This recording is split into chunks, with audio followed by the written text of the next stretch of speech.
Greetings, everyone. TGIF. How was your week? Hope it was good. Hope it wasn't that long and drawn out. Hopefully, it is a lot going on. We have cases going up in our, especially in Illinois, but I'm hearing cases all around the world pretty much are increasing. More hospitalizations and even deaths, unfortunately. And what's going on here? Our mayor here in Chicago, she put a ban or restrictions. Let's use the word restrictions. They went into effect tonight, and they'll will be it'll be going on for 2 weeks. So the restrictions is for the next 2 weeks, and it's not a big thing as far as going to restaurants because that's what it's all about. People gathering, 6 or more in one spot. That's what they're really looking at. So instead of folks dining out, get your food and go. Same food, tastes good, just have to go to a different place to eat it. You can look at it that way. And they're doing that for the restaurants and the bars. So, and our non-essential businesses, they'll close at 10 o'clock, which is a good time pretty much if you need to go like Target. Um, they'll be open probably till 10 anyway. So, but your non-essentials, I mean, come on. What are you doing out there? For what? If you wanna get a little drink or whatever, some may consider that non-essential, but it depends on who you're talking to. You may need your wine, and that's essential, and you gotta get there before 10, that's the main thing. So, yeah. What else is going on? Yesterday, I don't know what happened. I was not expecting it to be so warm yesterday. I'm like, "Why is it so warm out here?" And then today, it's like a 50% drop. I'm like, "What in the world is happening?" We had about 70 something, I think, yesterday, out of the blue, and then today in the 40s. I'm like, "Okay, this is a joke. I don't appreciate it." Alright, I still have starting soon. I think we started already, right? Yeah. Let's change that and, got a shout out here. Let me find my banner. Do do do do do. Bam. Alright. Um, let's see, what else, what else, what else? I guess that's some of the main things. As far as with politics, um, I guess it is important to think about at this time. It's our election time. What gets me is no one talks about it afterwards as far as anything. It just people go silent. So that's what I'm gonna be watching. I'm gonna see how many people are talking after that because it's really important as far as in our states, our local politics. I find that to be most important. But let's see what happens. I kind of like the little clips they have when it comes down to what the president said and what his opponent says. It's kind of interesting.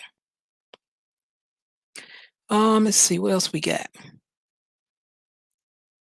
Um, yeah, I guess that's the big stuff for right now. And tonight we're talking about finances and co-signing. And I was just telling a friend of mine, I'm like, if people don't have anything to say about that, then I don't know what's going on. Because everyone has, well, not everyone, but a lot of people, the majority of people have experienced it. You was on one side of the fence, and I like to hear your story. So let me share my screen, and I'll play the video, and then we get right on into it. Let me see, share audio. For some reason, I forget to do that. And here we go, guys. Today we have a letter from a young lady, and I'll get right on into it. She writes, Dear Shar, my little sister needed a car and no one would co sign for her. My mother said no before she even heard my sister's plans. The other family members said no to her as well. She is trying, and I just came home for the 4th of July holiday, and my little sister was working a part time job, and she had just dropped out of college this year. Because she has student loans and a little work history, she needed a co-signer. I trusted my sister. She is working, so no big deal. It's September, and my sister is already late on one of her car payments. I found out about this, or at least my husband found out about it first and told me. I called her and she said the car needed some work, she ran out of money, and the money she had left was for other things. The car was only for $5,000, so I didn't think much of it. Is there any way to get her to pay the car on time since it's very important? And I don't want my husband to get upset with me anymore about this. He was really upset when I came home and told him. Thank you so much for your letter.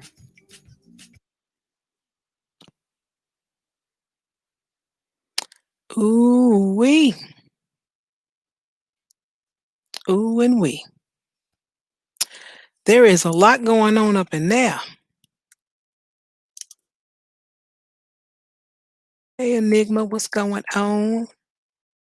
Just DeAndre, welcome, welcome, welcome. How you doing? How you doing?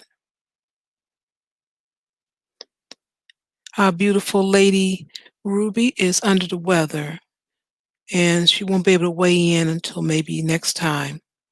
And I know she's gonna have something to say, and I actually want to hear what she has to say because she has a sibling. So what I'm gonna do is drop the link, and then I'll start off and give you a little something, something as far as what I think about it.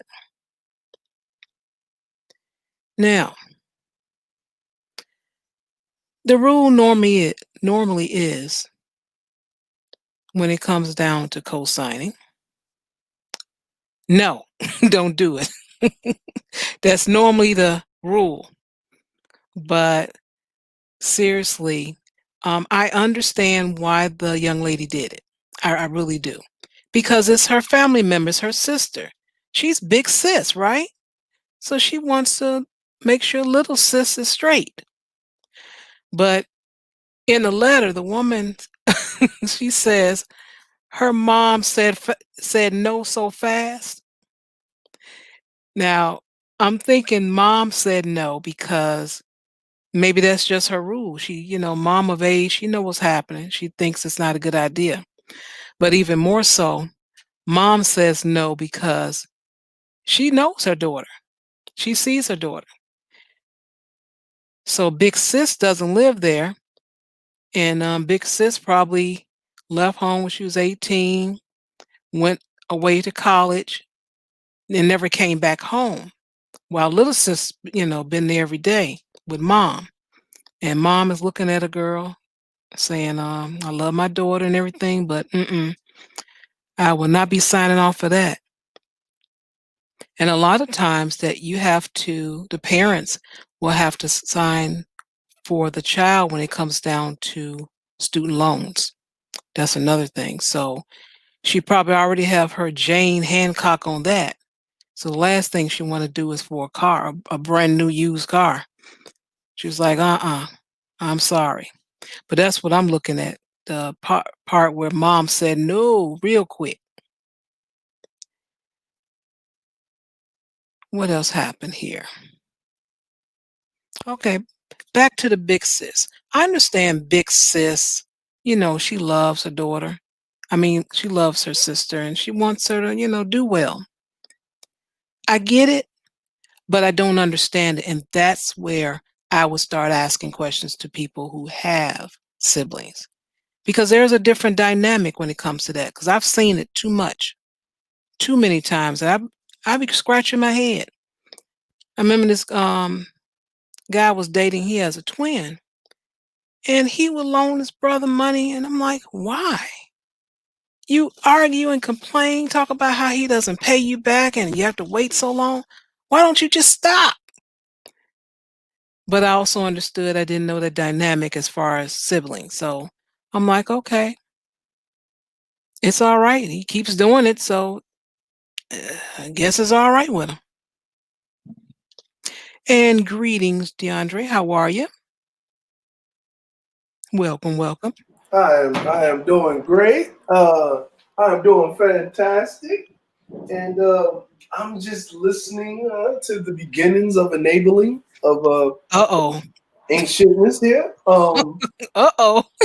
Um, if the mama said no, and she said it that quickly, there wasn't a discussion. It was the end of story. Then that's her fault. But That's her fault. Remember, the mama carried her for 9 months. hey, now She what? said no. Her being pregnant would have anything to do with it? She would know, and mamas are the ones that's quick to say no, but to slide you a couple of dollars. And Yeah. your daddy said no, but here you go, baby. I'll work on it for you. If mama say no, oh no, that's all the way up. Your credit is gone. If you listen, if your mama credit is low, oh, that's all the way up. There ain't no hope for you. You got bad mama credit. Oh no. Let me put that hashtag bad mama credit. Oh no. Yes, bad mama credit. That is, listen, and her husband's mad, so she don't want to tell him because he probably told her no. Yeah, I didn't get to mention that yet, but yes,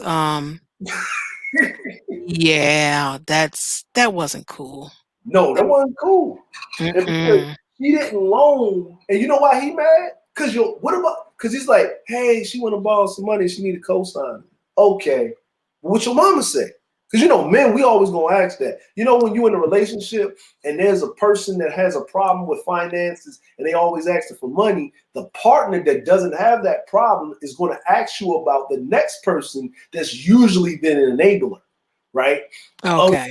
shitness. And if that person's not enabling, they're going to try to tell the partner, don't enable, right? And they know they ain't gonna listen. See, that's the problem. She didn't listen. Now she's asking for advice because the advice shard isn't to get her money back. Because she said, well, it was only $5,000. I don't care if it's $5. $5? I,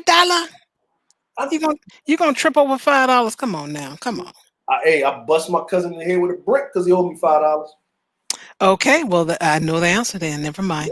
Yeah, yeah. And nobody in my family asked to borrow money from me ever again. That's happened when I was Oh, 7. They don't, that's they'll ask me to give them something. They don't say loan to me because they know I want my money back. I'll give you whatever if I got it to give. Don't ask me to loan ever because I charge interest. You know, you get a brick. All right. with a brick. Hit them with a brick. Now I didn't just do it. My grandmama told me it was okay. I said, Grandma, he owed me money. He ain't trying to pay me. And she said, I was there and I saw it, baby.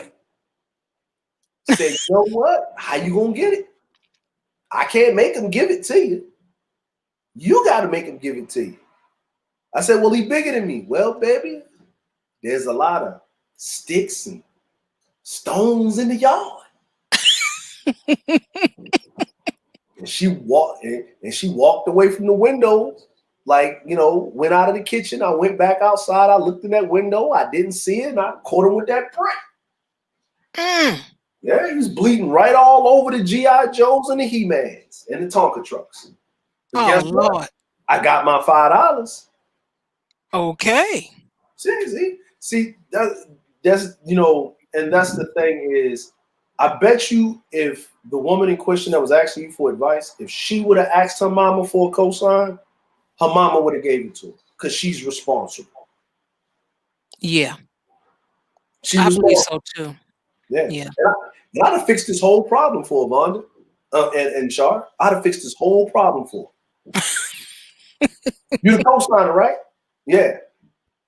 And what you need to do is you need to co-sign and tow that car to your house because you are liable to pay for that car if she does not pay. Because how do you know that she didn't pay?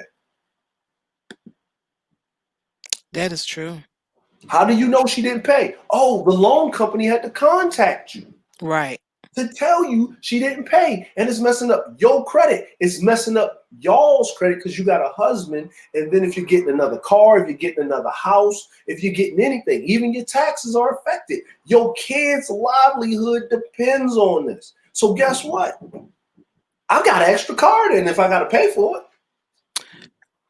Okay. Vonda, you want to hop in? Go Well, ahead and first off, welcome. I'd like to say thanks for having me here, Shar. And hey, Dre, how are you? Welcome anytime. Okay. You know what? Everybody has this dynamic in their family. Um, and I'm just going to say from my experiences, um, cosign would be a definite hell no. Been there, done that, been burned. Not gonna do it again. You But got the T-shirt? when you when you look at it, I mean, you have to. The general rule is it would be a no, but you do have to judge each situation as a case by case situation because not everybody is going to be irresponsible. They may struggle, but there are going to be some people that you would co-sign for, and they're going to come hell or high water. They're going to pay that bill. They're going to make sure that bill gets paid. And then you have others that are going to be like, oh, well, I don't have it, so I ain't going to pay it. I don't care who co-signed for it. Now, when you think about co-signing for someone, when I think about it, and this is just me, when I think about it, I say to myself, now, if this person defaults on this loan, because that's what it is, if this person defaults and doesn't pay, can I afford it? Right. Without a struggle. And I mean, where I'm not going to be like, oh my God, robbing Peter to pay Paul to pay this. I'm like, can I afford it? And if I say I can afford it, if they can't pay it, I'm not going to tell them that, of course, because they'll never have the intentions on paying it. Then that's a decision that I make. And that's something that you think long and hard about because you're buying a debt. Essentially, you are buying a debt because your name is on it. They miss a payment, you're responsible for it. Late fees, you're responsible for it. Your name is on it. Your credit is right on the line. So you have to be very careful with that. And now that, Lil Sis ain't paying it, now Big Sis is stuck with it. And if she's got, husband and family, she's jeopardizing her household because she was doing something nice for the sis. When what she should have done, and she should have looked at the actions of her mom. Sometimes moms do know best. A lot of times we don't like to listen to them, but sometimes moms do know best. And considering that mom is the last person that's lived with, little sis, she may have picked up on some of her habits, and like, oh, and sometimes that last kid is always the most difficult kid sometimes, and sometimes you got to be careful with that, So I would say, sis should have thought long and hard about it and maybe taken a note from her mother as to why her mom did it. Her mom did that for a reason, not because her mom was mean and didn't want to help her, but her mom has some insight as to how well little sis was going to be taking care of her finances. And I'm gonna do what our I'm saying, the your co-host does, Ruby. I'm gonna play devil's advocate. I'm gonna put on my Ruby. I'm gonna channel my Ruby here, right? And I'm gonna dig in my psychological trick bag a little bit here. Okay. And probably because I've seen this dynamic in my family.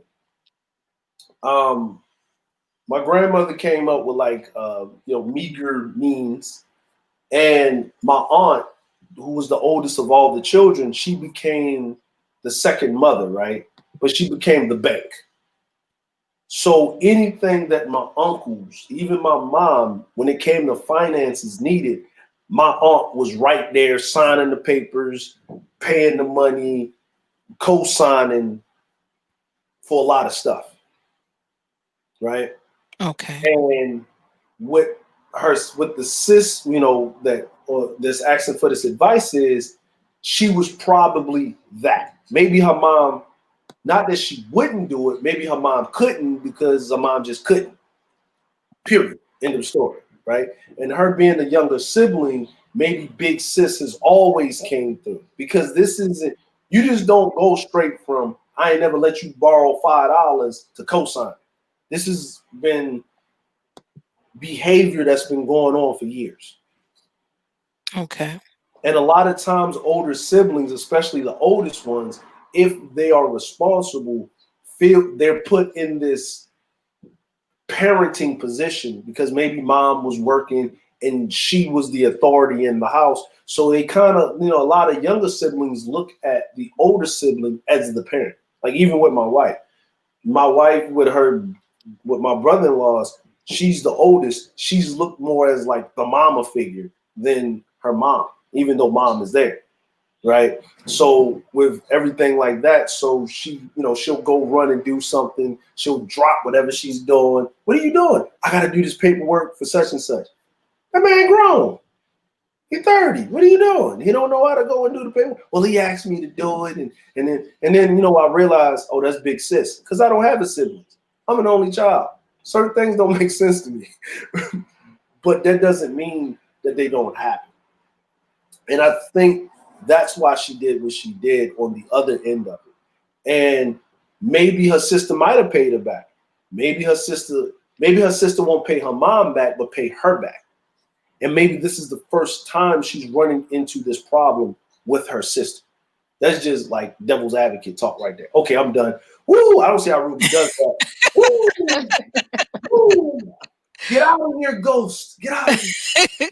What I'm going to throw in there is that little sis dropped out of school. She dropped out of college there. And I think that's a factor. That's another thing that, mom knows her daughter. She still, was at home with her until she left for college, but she dropped out and came back. So we don't know why, but at least she got a part-time job. So at least she got a little money coming in. Well, I would say this, right? College is expensive. Yes. Right? And student loans, even though they're state and federally funded, those interest rates are crazy.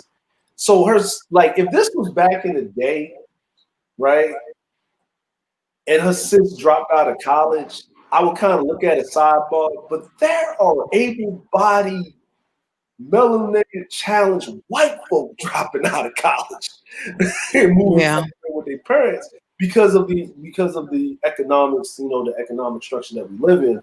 So, she got to pay the student loan, and then you can't even really work through college because back in the day, you could work through college because college was affordable, that you could pay your student loans and your tuition, and you can pay for a roof over your head and your little beat up car and put gas in it and struggle to get through college because that was teaching you adulthood and responsibilities. Right. Now, you can't go to college and work in college because there are people that are working the job you're supposed to be working with master degrees.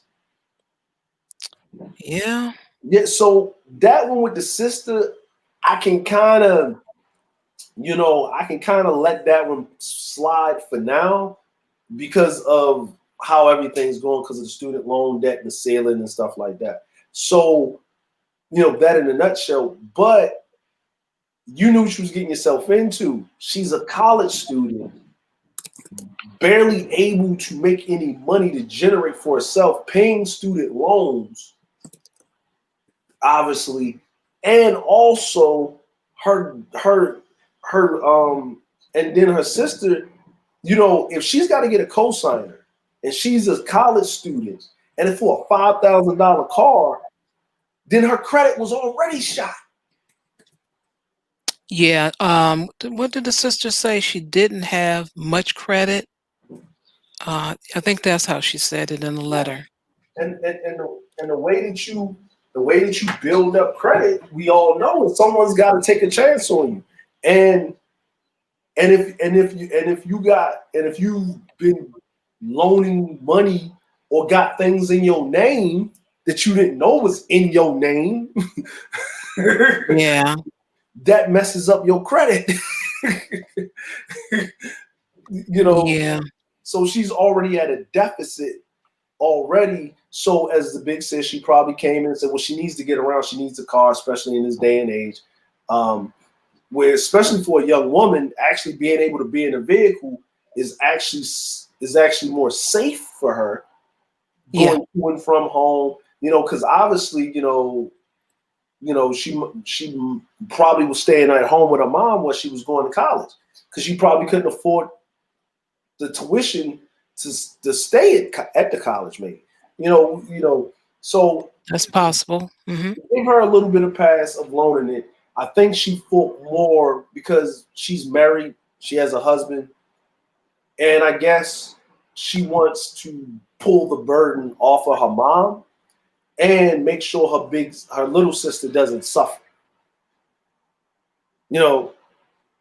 So that's probably why she did it. And you know what? That's very, very nice of her. That's very, very nice of her. And you would hope, that little sis would appreciate it and know what her big sis actually did for her. Until you've had your name and your credit, your social security on the line for someone else, no one will ever really know what you did, until they've been in that position themselves. Because you can be left hanging out, just soaking wet, not even wrung out, just soaking wet. Yeah. Dry. At the end of the day, you can be just left out there. And my thing is that,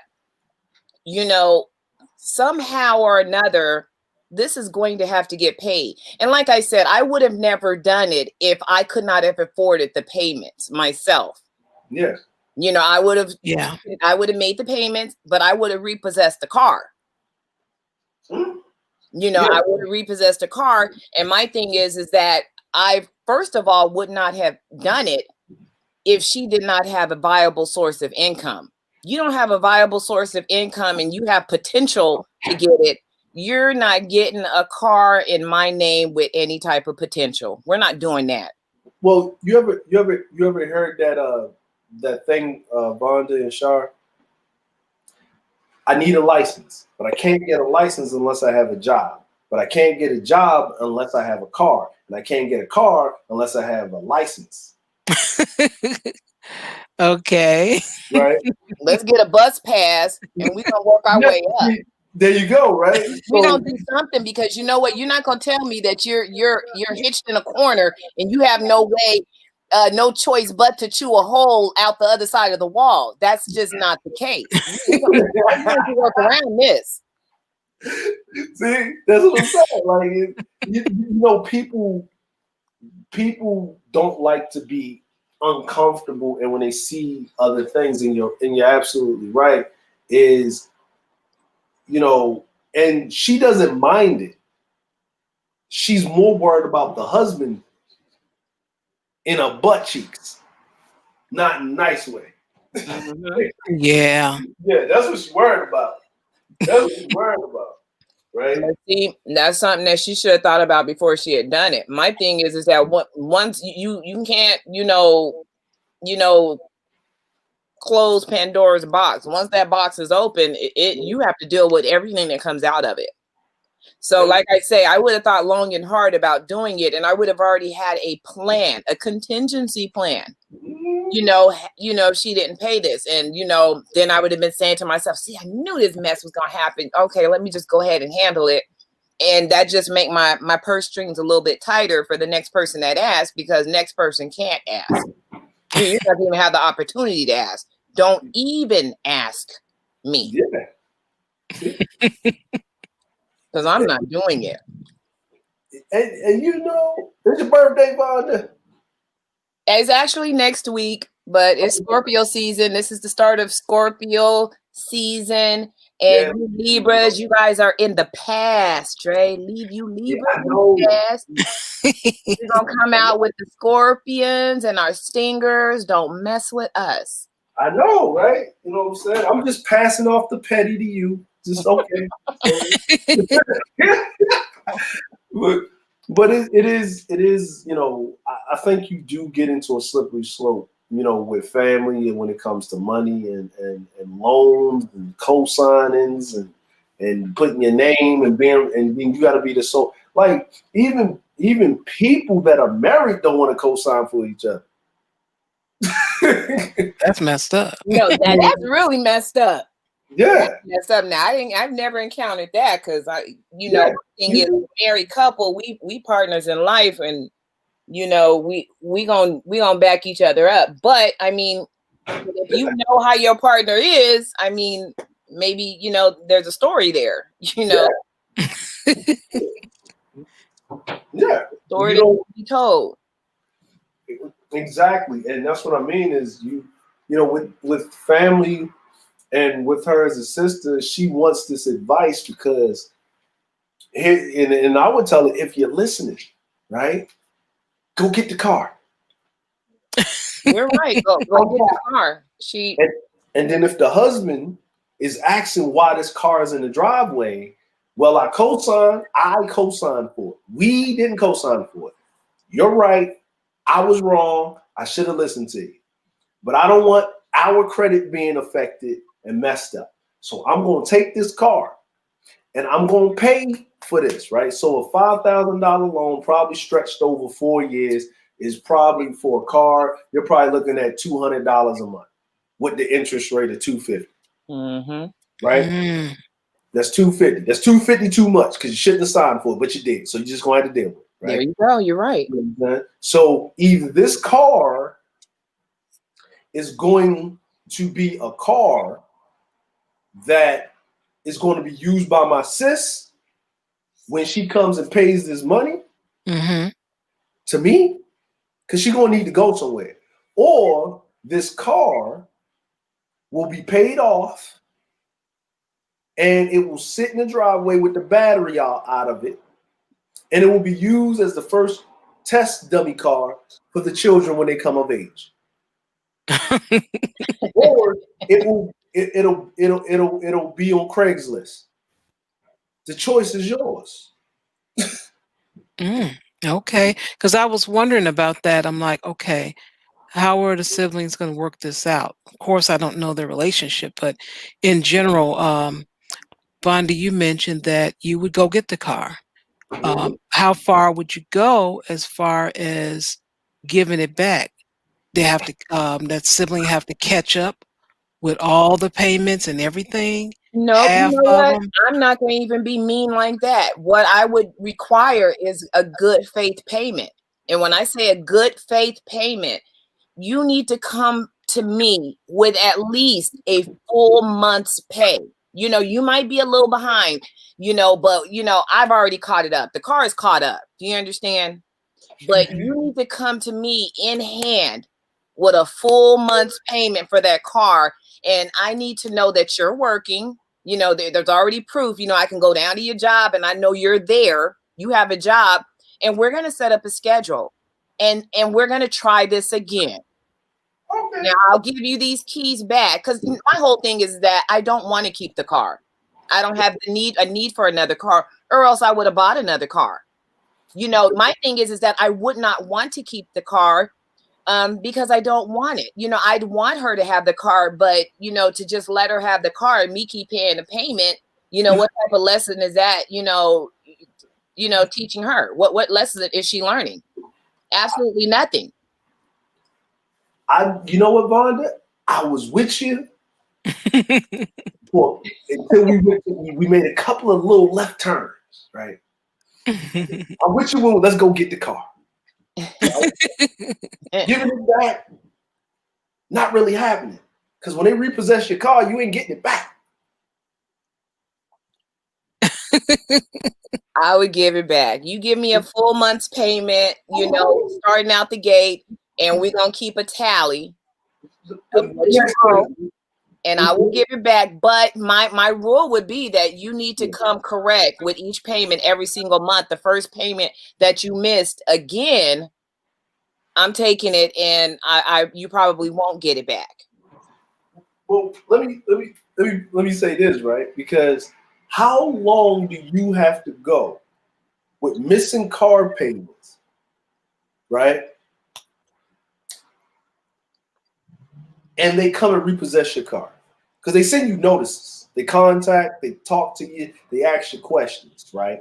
Hell, if the sister getting the damn calls, she's getting all the calls. So that means that means messages. So that means because the cosigner, they contact the cosigner probably around the second, third notice. That means they coming to get the call. Yeah, they're right there at it. Yeah. Yeah, right. Because they trying to let you know we want our money and we don't want to do this because it actually falls on you. And that's why we didn't trust it in the first place to get the car. So you need to come and do something about this because when you put a car out there for sale, right? And the person and the dealership has to repossess the car, they have to contact a different agency to do so. Then that car or that property that they got to repossess back, the likelihood of them selling it again at the total price that they want it for has dropped into the basement. Because a bank's not going to finance it with the next person because it has so many repossessions on it. Right, and the bank won't tell you to get the loan. No, we're not going to finance this car. That's why a lot of car dealerships have their own finance companies. Mm-hmm. Right, noticing that, yeah, and especially used ones, especially lemon lots with high interest rates because those interest rates are to pay because they know the person has a problem with securing a actual bank loan for the car. So with that being said, and banks also have blue book values. So if you go and say the car is $20,000, you go and get a $20,000 loan on this car. The bank say, well, no, we're only giving you 12 because that car is only worth 12 according to the blue book. And then the dealership even give you that discount and get that 12,000 right now, or they cannot get nothing at all. So the reason why I say I would not give it back, because if I have to repossess it from you and pay for it, you ain't getting it back. Now, if I have to pay for the car, and then I said, you know what? Until you can pay for it, you don't need to drive it. So you need to bring it over here because I got to cover these payments. And I don't trust you. I don't trust you because you haven't made those payments. Bring me the car. Because if I have to get the car, you ain't getting the car back. So bring me the car. Mm-hmm. Give me the keys. And I'm going to need 2 months. Money. You draw a hard line in the sand. I tell you. No, because I gotta pay interest. That wasn't my job to pay for this car. I gotta pay interest. Right? It's a loan. Now I gotta think about this. You're already on. I'm co-signing on a high interest loan. It's messing with my credit already. Right? Mm-hmm. Now you're not going to pay on the high interest loan, and every time you miss a payment, that'll go to the loan. That'll go to the credit bureau on me, not you, on me. The only person that's winning is you and the bank. I'm taking the L. That's why it's called a co-sign. I am co-conspirator to your fitness. No, buddy. You know what I'm saying? And it's already hard for black folk to get loans. Now you're making it even worse. No. So I need 2 months, and the reason why I need 2 months is because now you got to pay my interest. Because why am I re-loaning you a loan? I'm loaning you my credit. Now I gotta loan you some more money on top of that? No, you need to go in the hole. If I'm going in the hole, you're gonna be me standing on your shoulders as we go into this hole together.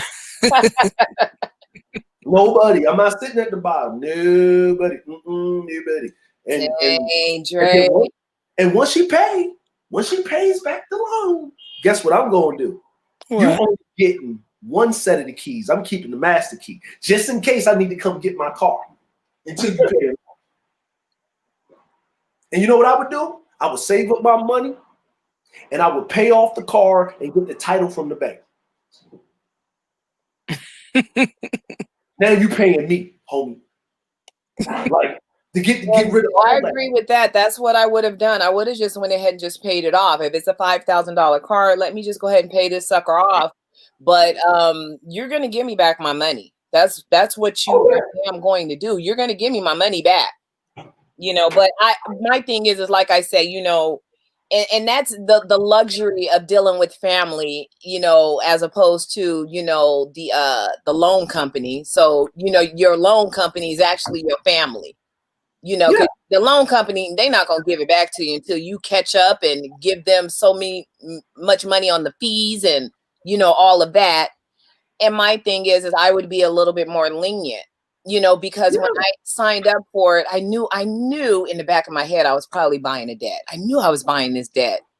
So I'm going to try to work with you, you know, and I'm going to give you a little bit more leeway than Brother DeAndre. I'm going to give you just a little bit more leeway than the brother. But it's not going to be too much. Let me tell you, it's not going to be that much more. But yeah, I would at some point give the car back and see if they can hold it, you know, and that would be the requirement. You know, I am the lien holder on this car and you are required to make this payment. If you don't make said payment, then the car does become mine and it's going to go to your nephew. Your nephew will be driving it. Mm-hmm. And that's just what it is. Well, I'm going to throw a monkey wrench in there and just do some weird stuff because sometimes that's what I do. I don't want that car. You wanted the car. I signed off on it. I knew what the chances were when I co-signed. Tried to help you out. Okay. I'm just going to see what's going to happen. And I'm just going to ride it out, whatever that is. It's a possibility they're going to come and, you know, repossess it. She won't have a car. She's still going to owe me money. And yeah, I'll get a ding in my credit, but that was the risk I took in the first place. So that's fine. And I'll be paying this time, you know, whatever I was going to pay in the first place. But that would just end everything right there. She knows pretty much the rest of her life. You can forget it. You can forget it. You open your mouth. Oh, that's right. Every time she open her mouth, can I? Oh, that's right. Darn. Forget. I ain't pay back that. Okay. I'm sorry. I wouldn't bring it up. I just give her a look because I'm not going to beat her over the head with that situation. That's something I'm going to tell you when you're young, in your 20s, and you get a car, you're looking forward to all the things you're going to do and the places you're going to go. Mm-hmm. And when you come outside and that car is gone, it breaks your heart. She's going to have a broken heart, a semi-broken relationship with her sister, and broken the pockets. Trifecta. See? I'm loving the pay. Yeah, I can deal with that. The only thing that would bother me is having that touch my credit. I don't want, you know, anything that what anybody else does affecting me if I can help it. That's where I would have a problem. But I know exactly what you're saying, Char, with regards to that because it's out of your hands. Hey, repo company came and got it. There's nothing I can say or do. There's nothing I'm going to say or do about it. You're just without a vehicle now. Yeah. You know, and you know not to ask me, not near another time. Forever, ever? Forever, ever. Forever, ever. Ever, baby. Infinity. That works for me. Because you got to think about it. If you're going to co-sign, you already know the risk. You already know it, either by experience, hearing about it, learning about it. You know what the risks are. And this sister, you can't tell me that she didn't know the risk at even if it's just in the back of her mind because she didn't discuss it with her husband. Yeah. That's your mate. That's who you're supposed to discuss because your money is his money. Exactly. That's where I would have such a problem with just letting it go.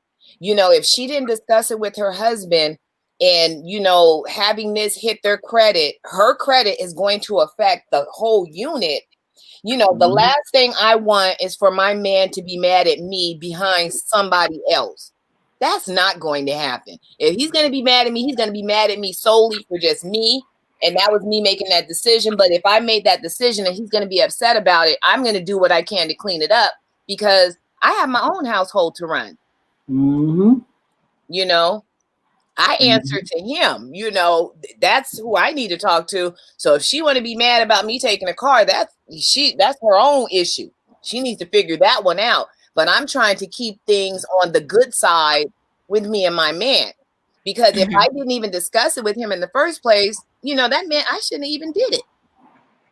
So I'm a for damn sure make sure that car is not repossessed. You know, and having that sort of energy put into it is going to make it even more so that I'm not doing this no more. Y'all, I'm not doing this no more. Don't nobody ask me for no more co-signing. I'm not co-signing nothing. And I'm gonna say this. I'm gonna just say this, right? And don't let her stop him from co-signing for somebody in his family. She went ahead and did it herself. Ooh, you imagine them conversations. Right. Imagine them conversations. Look, the best thing, I'm gonna tell you, the best thing in a relationship with a man is when he know he right. And there's no rebuttal. There's no quarter. We have a whole marching band coming through the house if we could. Had a little mariachi band playing. He was right. He was right. Like, you know, it's like, oh man. That's why she wanted advice because she don't want to hear it. Because he told her not to do it. You know. Yeah, he probably have family. He got a brother, sister, someone he loves too. He can help out. You know, and a lot of times, from what I've seen, men they don't discuss every situation they come across with their wife. They just told, you know, whoever it was, no, man, I can't do it, and move on. You may find out that question came up a month or a year ago, but it's just something they don't normally just like, you know, women will come home. Let me tell you what happened. A and B and C and D. And the man, he like, oh, okay. He had stuff happen too. He just didn't, you know, share all of those things. So you can't be angry if he was to say, well, shoot, I'm gonna go ahead and go help my brother out. Okay, I'm gonna help my sister out. What can you say? But you know what? The only thing about that, I'm just gonna say it. Say it. I'm just gonna say it. Say it. Okay. Sometimes, you know, when it comes to those types of situations, men are not always the most responsible when it comes to that sort of thing. So to me, this is what I envision. I envision the man, it happens, and then all hell breaks loose because his little brother didn't make the payment or his little sister didn't make the payment. And then, you know, I find out about it because I'm getting calls. I'm like, what is this? These calls that, you know, we getting about what car? What car are they talking about? You know, he didn't tell me, and now everything is getting all bad, and it's gonna send me into a panic. As the wife, as the spouse, it's going to send me into a panic because he doesn't let it go. Now it's part of my worry. You know, and my thing is me as a woman, I'm not gonna let that be his worry. I'm gonna try to circumvent it and head it off before it makes it to, you know, Equifax, TransUnion, and all them other doggone, you know, creditors, you know. I'm gonna try to reach it before it gets there. Listen, I'm gonna say this, Vonda. I'm gonna tell you what really gonna happen. See, Vonda being nice. Vonda is lovely and she is very nice. So I'm gonna tell y'all what really about to happen, right? Let him did that, and the woman find out, and she wanted them new shoes or that new handbag or something, and you up there co-signing the whole $5,000 cars. Ooh, buddy. For your sister that don't even like me, we fighting. Exactly. That's a household fight. He in the couch, boy. He up there eating struggle ramen for the next 3 weeks and fried bologna sandwiches. Man, and you bet not say nothing if she come in the house. You look at your credit card bill and see $2,000-$3,000 of Bath Body Works and Beyond and spa. You better just hold that and eat it. And you bet not miss an anniversary. You bet not come to Christmas on time. You better be correct on a birthday. Matter of fact, every day you better be correct. Don't be up here co-signing for stuff that you ain't taking care of the home. And you know, and on the man side of things, he's not going to trip about that. But what he will going to trip about, hey, baby, I was looking at this new tool set. Well, you know, because you know, most of the time in the household, most of the time, women take care of the joint account for the household stuff, for the household items. Mm-hmm. That's their thing, right? Okay. Because if you're married and, you know, most likely if the man's taking care of all the finances on everything, you know, that means that the wife is not really that good with money. She got a problem with money. You know, he loves her, she does everything good, but that money issue is a thing, right? Mm-hmm. But most of the time, the woman's the bank. And a woman always got a money stash somewhere. She always got a stash of money somewhere. You don't know where. It'll come out the bra. It'll come out the stockings. It'll come out of the sock drawer. It'll come out of the secret china cabinet behind the cleaning supplies. A woman always got at least a couple of dollars in a stash of money somewhere. And the reason why we men know this is because we be like, where'd that come from? Dre. Because women are resourceful. Women are very resourceful. And I'm going to tell you, you know, when it comes to those pockets of money, like you said, you know, in the china cabinet, you know, stash in a drawer, you know, it could be, you know, a little fund or something.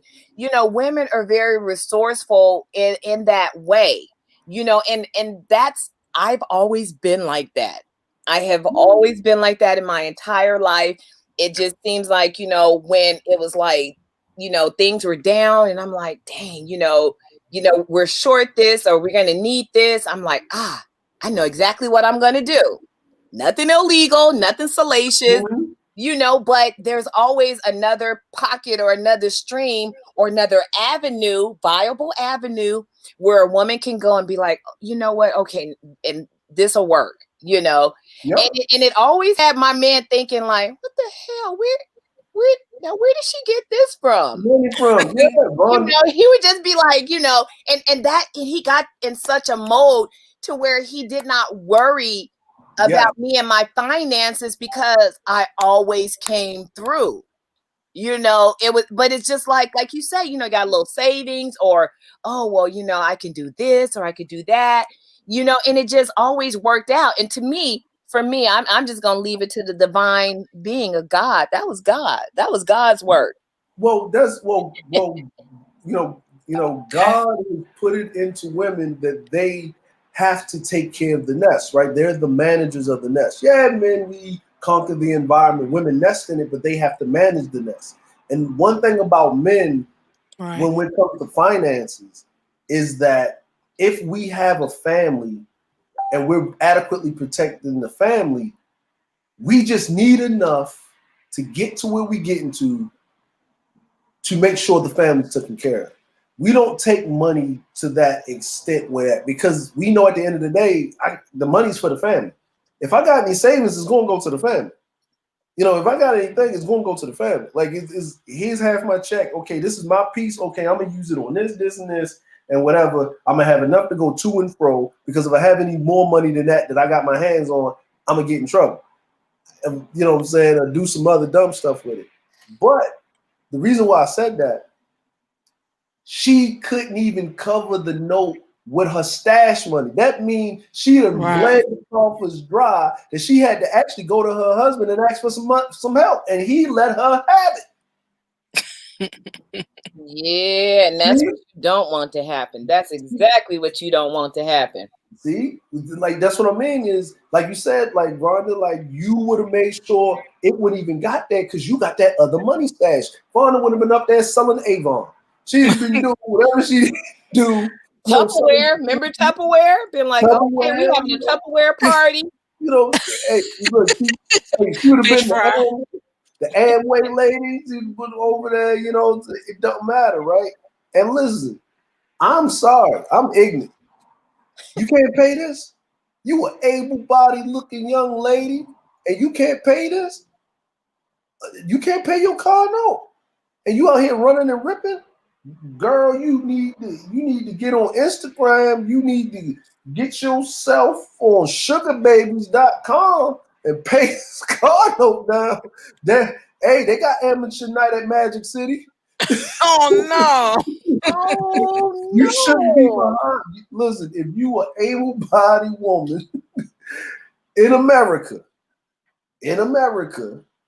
and you can't get your $200 car note, Mr. Jenkins would like a little bit of twerking action on his Cadillac while you wash it for him.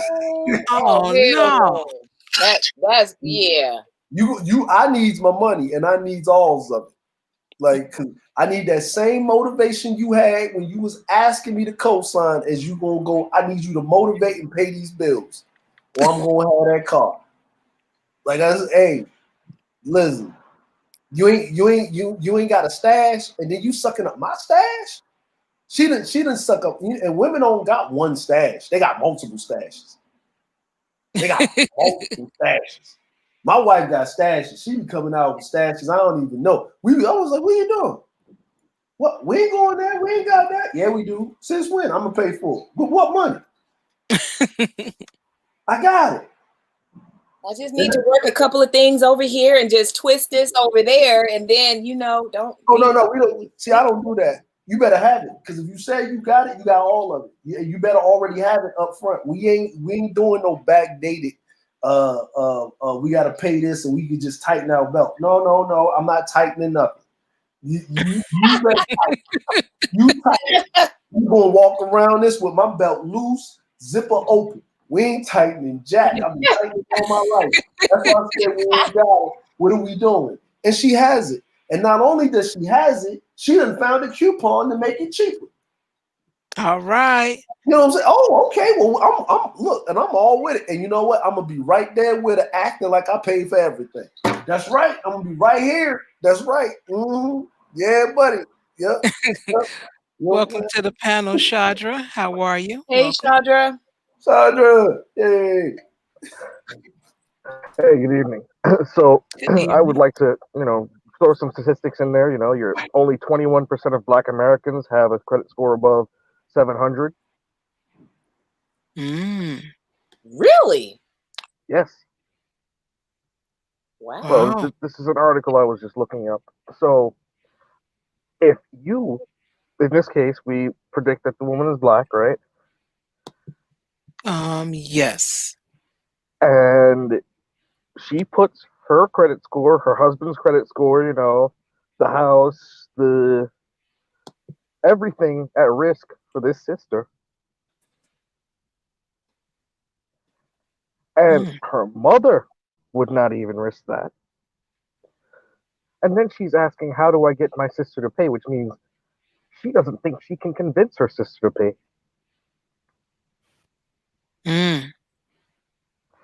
That tells half the story right there. So the sister is irresponsible. The sister has already said, well, I've been putting money into the car. I've been trying to fix it up, but I'm not going to make that payment. That money's for something else.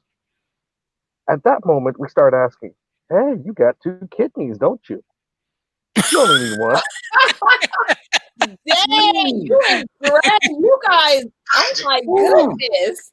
Blood plasma. Bone marrow. Hey, it's $75 a pop for donating blood plasma. Like you You can't only tell me you need can't one make that thing, $200 right? payment. Oh my goodness. Yeah. Okay, well, I know not to It's ask not illegal. no co-signing privileges. But see what people don't understand is that when it comes to a cosign, not only are you putting your money at risk, if it was only the money, that would be one thing.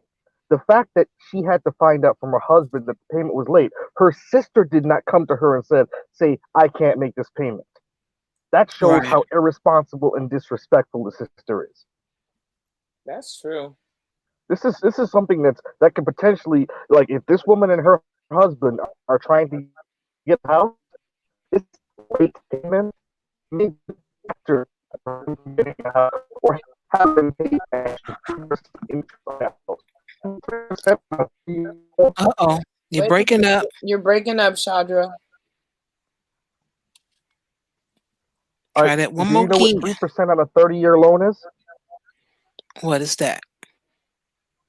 A stupid amount of money because it's amortized. So you know how they front load your loan with interest. So if you pay an extra 3% over 30 years, let's say it's something like 60 to 90% interest. 60 to 90% added on. Because if you have a 10% mortgage versus a 7% mortgage, you end up paying some stupid amount. And like, let's say it's $100,000 mortgage, it'll probably cost you another $30,000 to $60,000.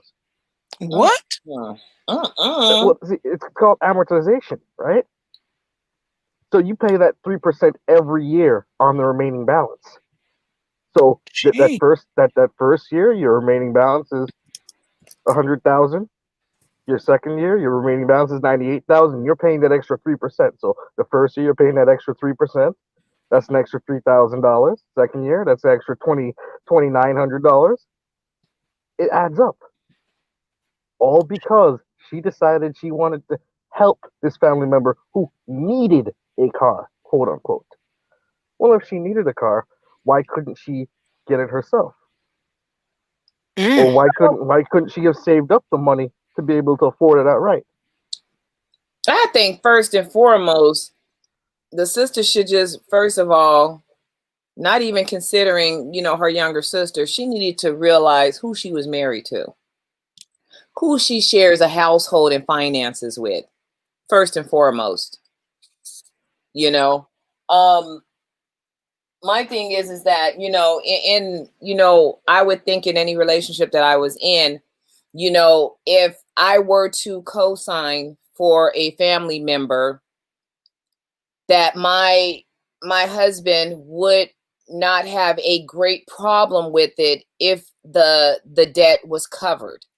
So like I said at the beginning, the only way I would do it is if I could cover the debt, if the other person that I co-signed for fell through, which is which is a 50-50 thing.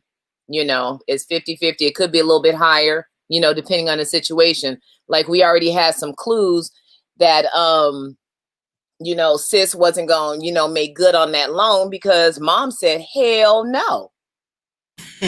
Real From the quick. jump, mom said no. And here come big sister with her cape on. Oh, don't worry, I'll save you. And get into an argument with my husband later. I'm like, no, we're not doing that. I if I felt like it was going to cause problems in my relationship, it would not have been done. Or if I could not cover the debt, it just flat out would not have been done. Sister, cousin, brother, uncle, I don't care who it is. Yeah, I agree with you. And I just said that if I was to do it, then I just have to go through and suffer because I already, personally did the wrong thing because I hid this from my husband. I didn't tell him, and my money is his money. So I screwed up right there in the beginning. Yeah. So if I did that much, then I'm just going to go ahead and take the whole hit. I'm not trying to get that car back. I'm just going to pay and suffer. And while I'm suffering, she's going to suffer too.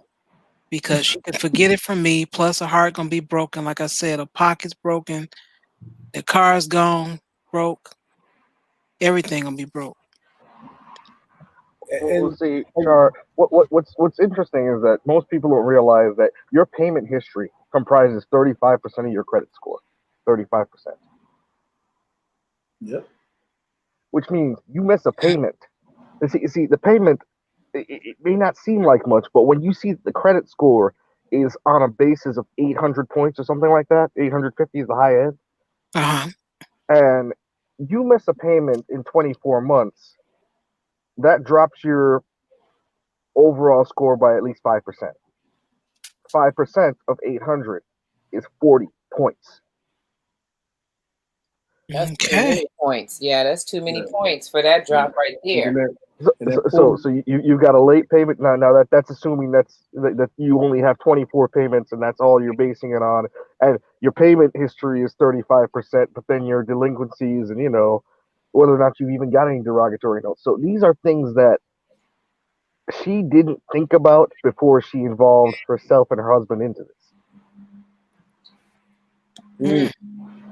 That's the main point of the fight. But the second point of the fight is that the husband is finding out that the sister didn't pay the bill before she did, and she's the co-signer. How is it that the husband found out before she did? They called the house. They made a still Yeah, had a they house said he phone. either opened that mail or he answered the phone when that call came through. Okay, no, but see, we're still missing the point that the sister didn't tell her that she didn't make the payment. Exactly. You're right. You Oh know yeah. what? You're absolutely correct. When she saw that she couldn't make that payment, and my thing is she know when the payment is due. And you know what? You already know right now whether you can pay your bills or not for the month. You already Yeah. know. Yeah. It's Now no you, secret. So Yeah. my thing is, if you respect me and I'm helping you with the bill, let's say it's just a phone bill, right? You realize that you have $100 and the phone bill is $120.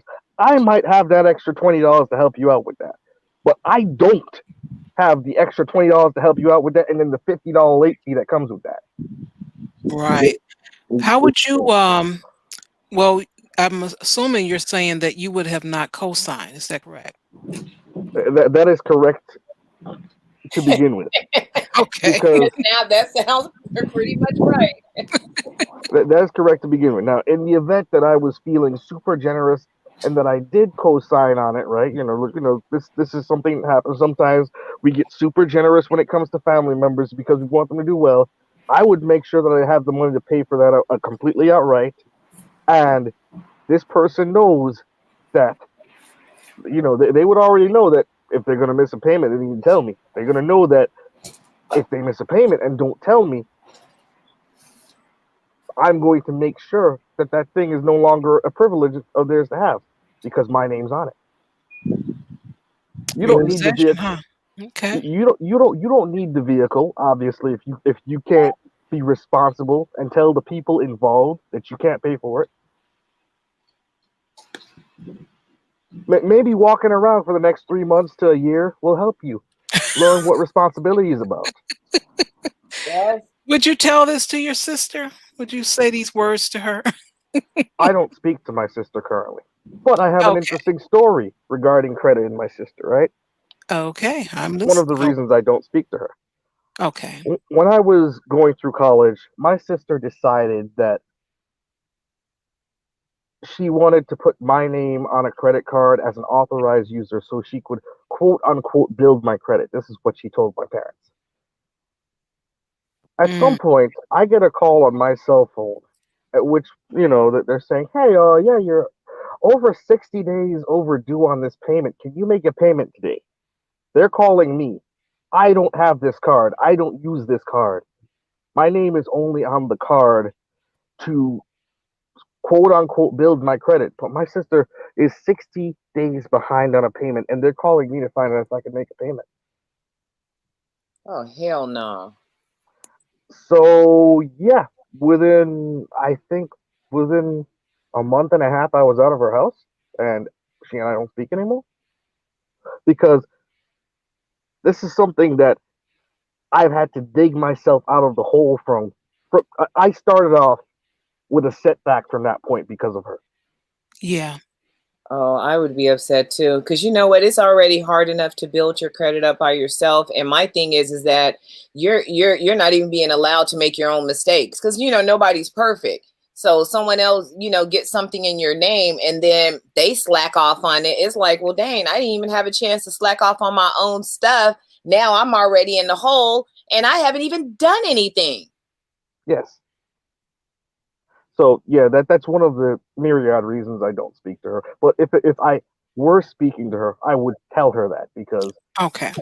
regardless of blood, there are certain things you don't do to people, Yeah, people in general. I agree with you on that. especially if you quote unquote love and respect them. We'll Yeah, I see. mentioned that in the beginning that because I don't understand the dynamic of the relationship between siblings, I'm like, maybe I'm missing something. So it's good. I can stand here and say all I can say, but I'm not in that situation. And I never understood it. I just like, why would you just deal with that? It's like money is green. Everybody has to go earn it. It's not just given away. At least you can respect me as a person. And I just have a zero tolerance when it comes to lack of respect. So I, I And guess what that's what you're seeing here in this entire deal. You know, the lack of communication. Because 10 days before that bill was due, she knew she couldn't pay it. well, if we saying if she missed the first and second payment before they're repossessing the car, they're contacting the cosigner. So that was they were already on the second notice. And if you listen to what was said in the letter, she had to make repairs on the car. Are you going to be motivated to pay for something that you can't drive? So that means that the car is inoperable.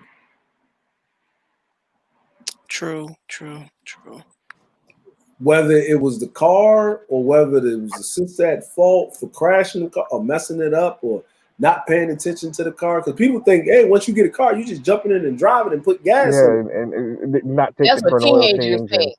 That's what Well, teenagers think. You got a full tank. You don't ever have to buy any gas. You don't have to pay for no maintenance. yeah. And if it's a $5,000 car, that thing need maintenance. That thing is put together with spit and bubble gum. It so is so not. well, see, here's the deal though. Because she made this decision without consulting her husband would have been like, "Has this vehicle been seen by a mechanic before we agreed to buy it?" Her husband would have been involved in that process and said, Mm-hmm. "Hey, let me take a look under the hood of this thing to make sure we're not buying a lemon." Yeah. Mm-hmm. But because she chose not to involve him, and she doesn't seem to have very good mechanical sense herself,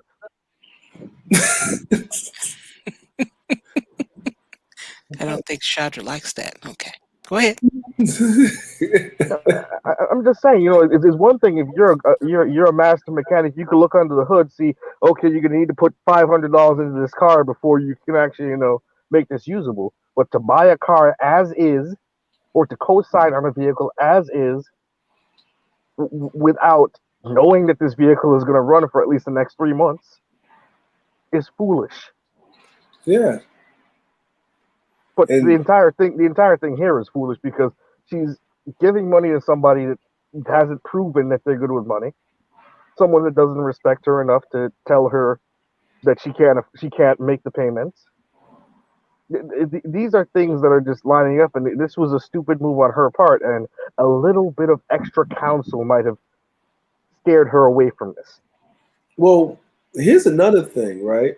When you go to a bank, a personal loan is anything under is $5,000 and less, right? Small's claims court will only take cases of $5,000 or less. Or less, yeah. If you need a co-signer for $5,000, your credit ain't bad. Your credit ain't you ain't got credit. Your credit is horrible.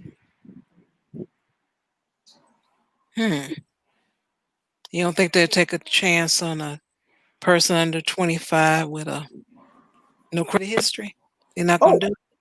Look, I walked into a bank at at 18 and got a car loan from a bank for like $15,000. Like your credit, like they'll ask you, okay, you this, do that, and the third. Now, I'm in the military and I got a job, right?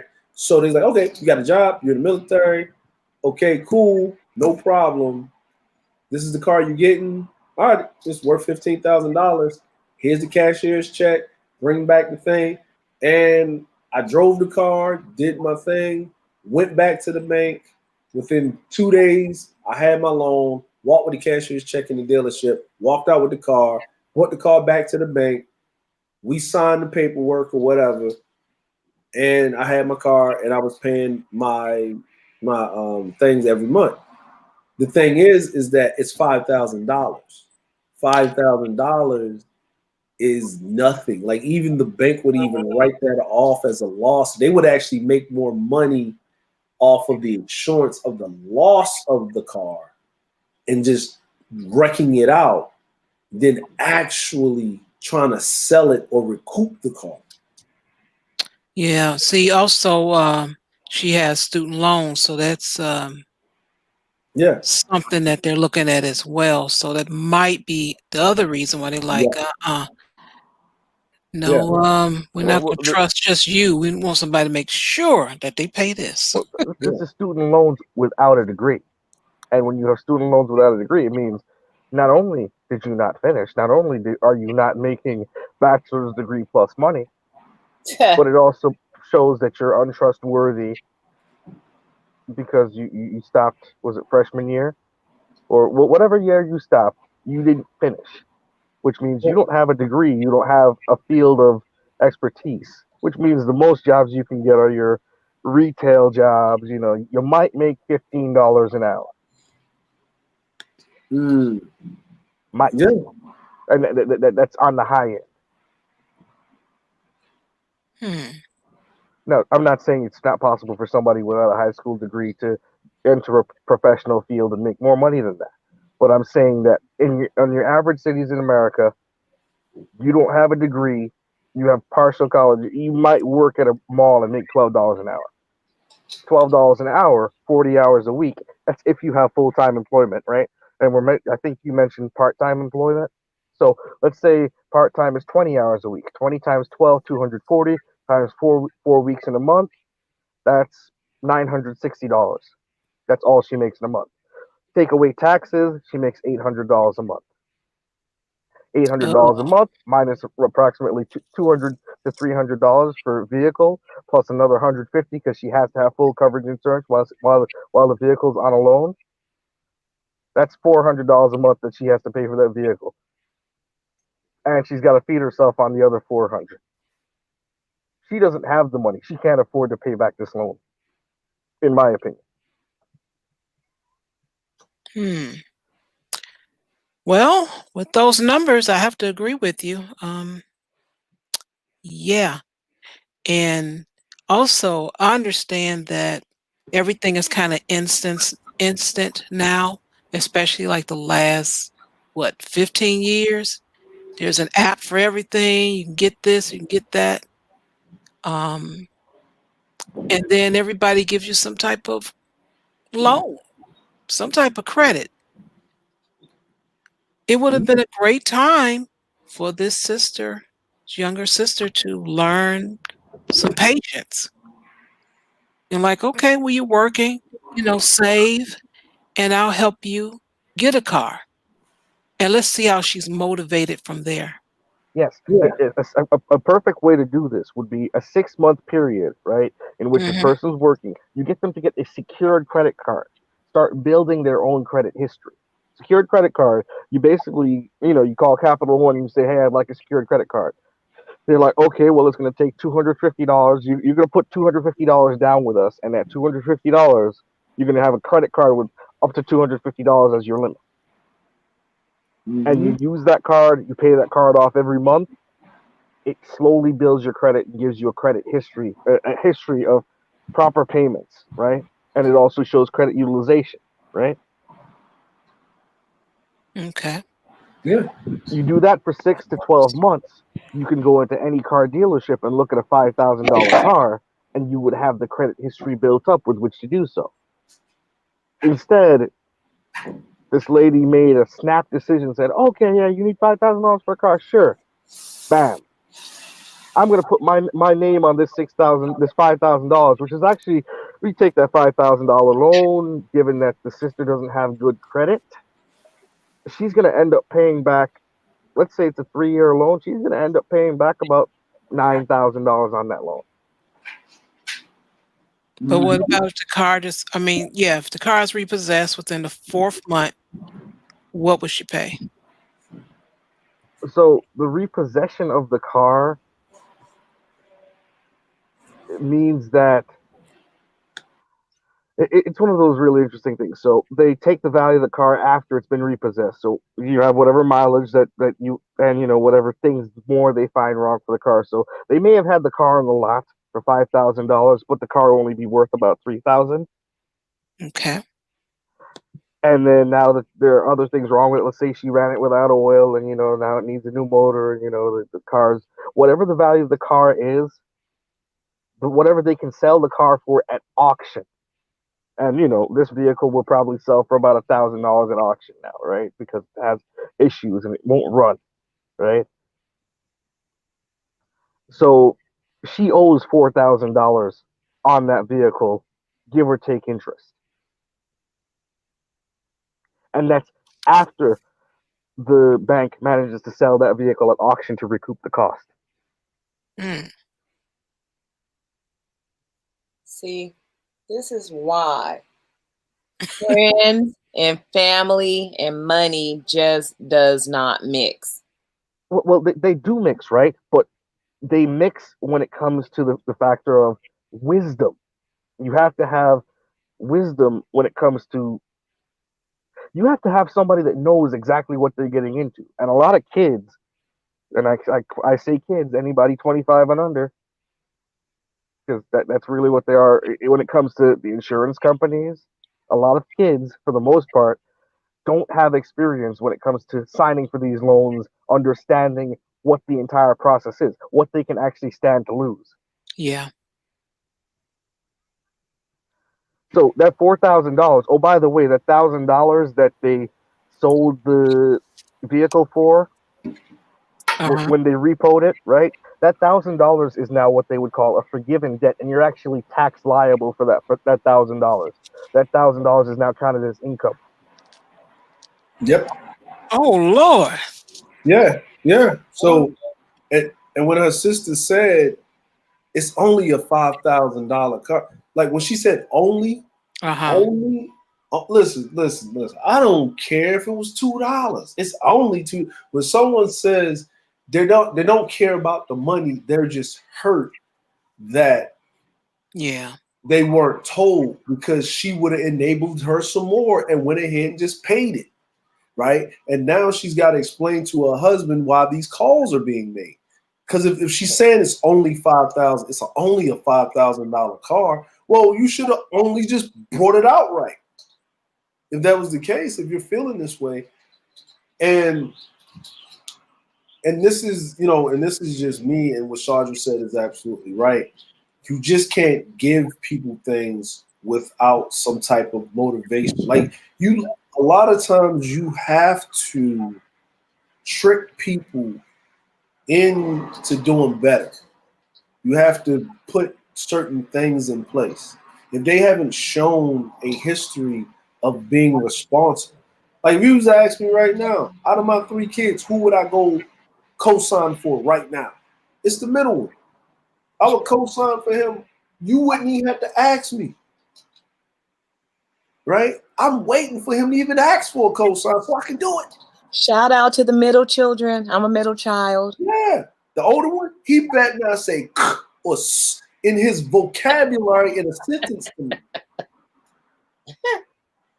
Period. End of stuff. He better not even ask me to sign nothing. He better not ask me to sign nothing. What am I signing? Why I gotta sign anything for you? I need to read all of this. What is this for? Why I need to sign it? Why am I signing this? Who sent you? Why do you got a pen and a piece of paper with words in your hand and walking in my direction for me to sign it? Nope. Don't even think about it. Don't even ask me. Why you still here? I know that's right. The middle one, the younger one, he hasn't even, he's still young, so he has no choice but to ask me for stuff like that, right? But if you say without a doubt, of all of my children, who would I do that for? It's the middle one, because he has shown time and time again he is responsible. Yeah. He is responsible, and he don't like owing people nothing. Mm-hmm. He pay everything back. He worked and he paid everything back, and that's why I had no problems. When I had my car, it was paid off. My car was paid off, sitting there, low mileage. It ain't even hit 20,000 miles, and this is a Toyota. You ain't do. That's a brand new car. You ain't do nothing, right? And guess what he's driving it around in that car? He wanted to go get a car, and I said, no, look, you just got your driver's license. You need to know the pain of owning a vehicle. So I'm going to help you and mitigate that cost so you don't have a car loan over top of your head. And I'm going to give you the older car and you fix it up. You put new tires on it. You put a new battery in it, and you pay your insurance and get the inspection. And he was complaining because he's like, man, I gotta go pay this road tax. It's like $600 so I can ride on the road, and my car is perfectly fine. And I heard him complaining because he just got married and he's got a baby, right? And he up there complaining. I'm sitting in the front seat of the car, and you know me, I'm Mr. Petty. I'm smiling with a Kool-Aid grin, and look over at me, and he had to start laughing. I said, "Welcome to being a man." Yes, I'm so glad you're so responsible. See, I love you complaining because I know you're not going to not just do it. You're going to complain while you're doing it. Yes. Welcome to being a man. You get the, and I am with you. Why should you pay $600 to say that you can ride on the road with a perfectly good vehicle with the inspection only cost $50? Why should you pay that tax? Why?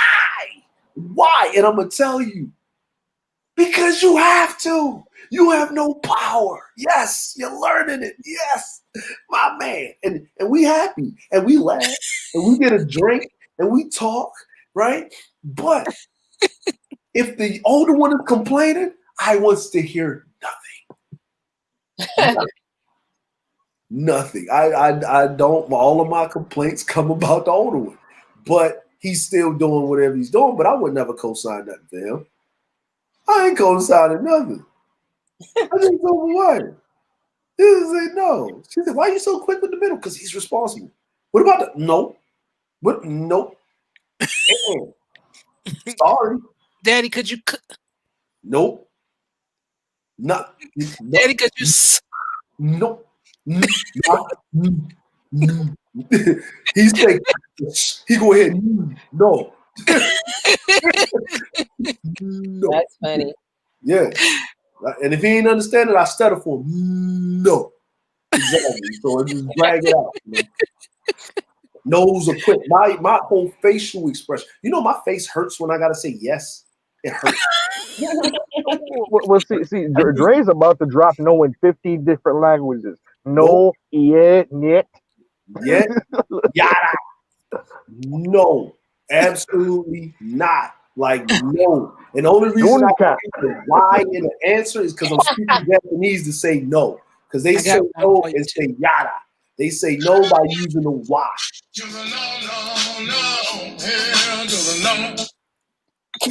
Exactly. You know what my yes answer is? What? When my kids ask me for something, what did your mother say? She said yes. Then go with that. I still didn't say yes. Okay. Right. What did she say? She said yes. Okay. Why you only say yeah to mama? When you get grown and get your own woman, you'll understand. You'll know. Yeah, exactly. They have magical ways of making you say yes. You know what I'm saying? Why, what? Like, you'll say yes to Moo because she's a female. So what? You'll figure it out when you have kids. Now, my oldest son, when his daughter asks for something, oh yeah, he'll go run, jump, and go with. I said, now you figured it out, huh? I said, yeah, I got it. Yep, and that's why I'm glad I got boys, so I can tell y'all, no, no more, no. And Dre, I bet you enjoy every no you give. Oh yeah, Okay. yes, With glee. Exactly, just pleasure with the no. They don't even gotta ask. I just walk in just in case they didn't hear it in a while. No, what? I didn't ask for nothing. Just in case you thought about it. No, I hand them things out. Like, Oh, hey, no. you get a no, and you get a no. No to all of y'all. No, it's you, and that's another thing about we what I've learned, because I don't have siblings and stuff like that, but I have cousins that I treat as if they're my siblings, but I understand what it is. Siblings do that because they've already been cultured and raised to share everything. And I am only as good or well off as my sibling is. Mm-hmm. If I ain't got it, I look to the left, he ain't got it. I look to the right, she ain't got it. We all ain't got it. We broke together, right? If one got it, everybody got it. And that's how siblings are. So they have that, they have that thing where if my life is good, my sibling's life needs to be good also because it's indicative on me. No, it actually, she's grown. It's indicative on her. Like, now, you're there to support, so people don't understand support is way different, Correct. Support is way different. If you look at a house, the foundation supports the house. The beams support the roof. The roof supports the rest of the house by keeping the rain off of it. If the foundation could keep the rain off of who's in the house, then you wouldn't need a roof. Everybody has to do their part in the dynamic. And if the person doesn't do their bare minimum of what they need to do for the support that you're offering them, then they don't need your support. They need a no. Well put. Yeah. I'm thinking about this entire scenario again, and part of the problem here is that we're not smart with our money when it comes to things that other societies understand. You could not get a small hat person to sign a contract that indemnifies them or puts them at debt. Because they're always making business deals, and the only time they're ever going to sign a contract that puts them at risk for debt is if the reward for profit is so great that it would be foolish not to take the risk. Yeah.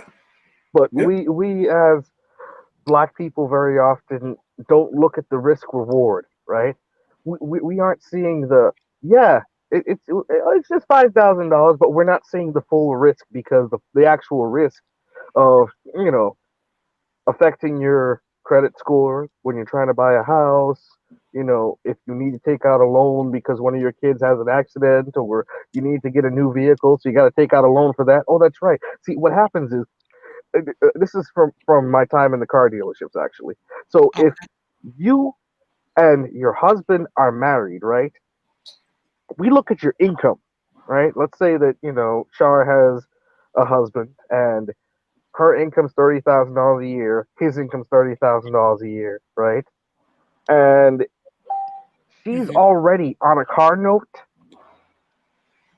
She's already co-signing on a car note for somebody else. That severely reduces the amount of the car note that he can sign for, because I'm looking at both of you guys' income and I'm going, right. Y'all can't afford another car. Right. But Shar is saying, well, I co-signed on that car for my sister. It doesn't matter. You can't afford another car. Maybe you could get this $3,000 one over here, but based on you guys' income and you guys have a child, you guys can't afford another car. But I'm not. I don't own that car. Doesn't matter.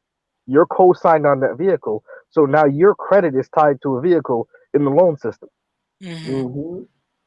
So now you're actually negatively impacting your husband's ability to get a car or get a better car because you decided to willy-nilly co-sign. And what he needs, and something that he actually needs, and he probably ran that car into the ground and probably tried to fix it, whatever. Or you both, you need a vehicle, or let's just take it on a better thing, like you're looking at a home, you're Yep. looking at getting a home. Finally getting to the point where you have saved up your money, and now you already got to deal with redlining. You already got to deal with the interest rate for Black people is going to be at a higher rate on a federal loan, on any loan, by 3 to 8%. Yep. Because high risk loan Yeah, minority. yep, high risk loan. So you're already making less than your white counterparts in the same positions collectively. Um, you're already going to be put in, even if you get a home, you're already going to be put in a bad situation when it comes to paying off the home. Now you're even digging yourself in a deeper grave of you're willing to take risk on people, not just your own credit that's messed up, but you're co-signing someone that has a bad credit history. So now we really can't trust you.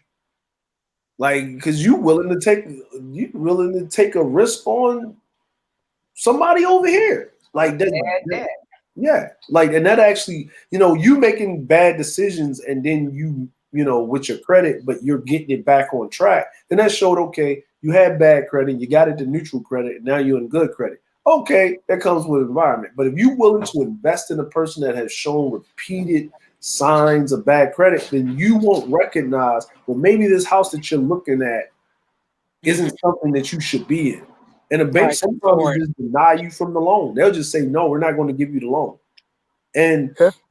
yeah, and you're just giving them more, you're giving them a legal excuse not to give you a loan. A legal excuse. And that is a legal excuse of them not loaning you the money of all encompassing of what's going on, because of, if you'll co-sign for this loan, and we looking at this person's credit history tied to your credit history, and we looking at their spending habits, because and what are they spending things on, and what are we looking at, then that information is letting us know that this person, if they hit a rut, you will put our assets, which is the house, because you don't own it yet, into a bad space. You'll have this person living in your house. You'll have this person living in the house, living in the thing, causing no, we're not giving you the loan. Thank you. And Yeah. interestingly enough, most of these things stay on your credit report for up to 7 years. So this late payment is on that credit report already, and it's going to be there for the next 7 years, haunting you. Yeah, and unless you take you go and take the steps to get it removed, and you got to wait at least 6 months to get someone to go in there and remove it. But there's nothing they can do because you was a cosigner and this person was late. Like, what are you going to remove? The only thing you can remove is if you pay the loan off in full. If you immediately go and pay the loan off in full within the next 6 months, then they can remove that ding off your credit report. Yeah. 7 years. Just think about that. 7 years. It's just $5,000. No, that's 7 years of pain and torture that you just put yourself at risk for. It's just $5,000. That's a whole 7-year-old child starting first grade. Think about it like, yep, and children are expensive. And I'm pretty sure she got kids, so her husband really let her have it. Man, Char, and he should have, because she should have discussed that with him, especially if it was going to cause problems. A lot of times, men are okay with things that you do if they don't cause problems. If you're not bringing it back to the household and it's not causing a problem, they tend to overlook it. But then all of a sudden, when you got creditors calling saying, hey, you're late on this car note. What car note? You ain't told me about this car note? Who got called? Well, what happened was, and then exactly, that's what he's not trying to hear. And there you go. Now you gotta be arguing with your man because your delinquent sister didn't pay her car note like she was supposed to. And I'm gonna tell you right now, ain't nobody got time for that. Is it delinquents and derelicts? Wow.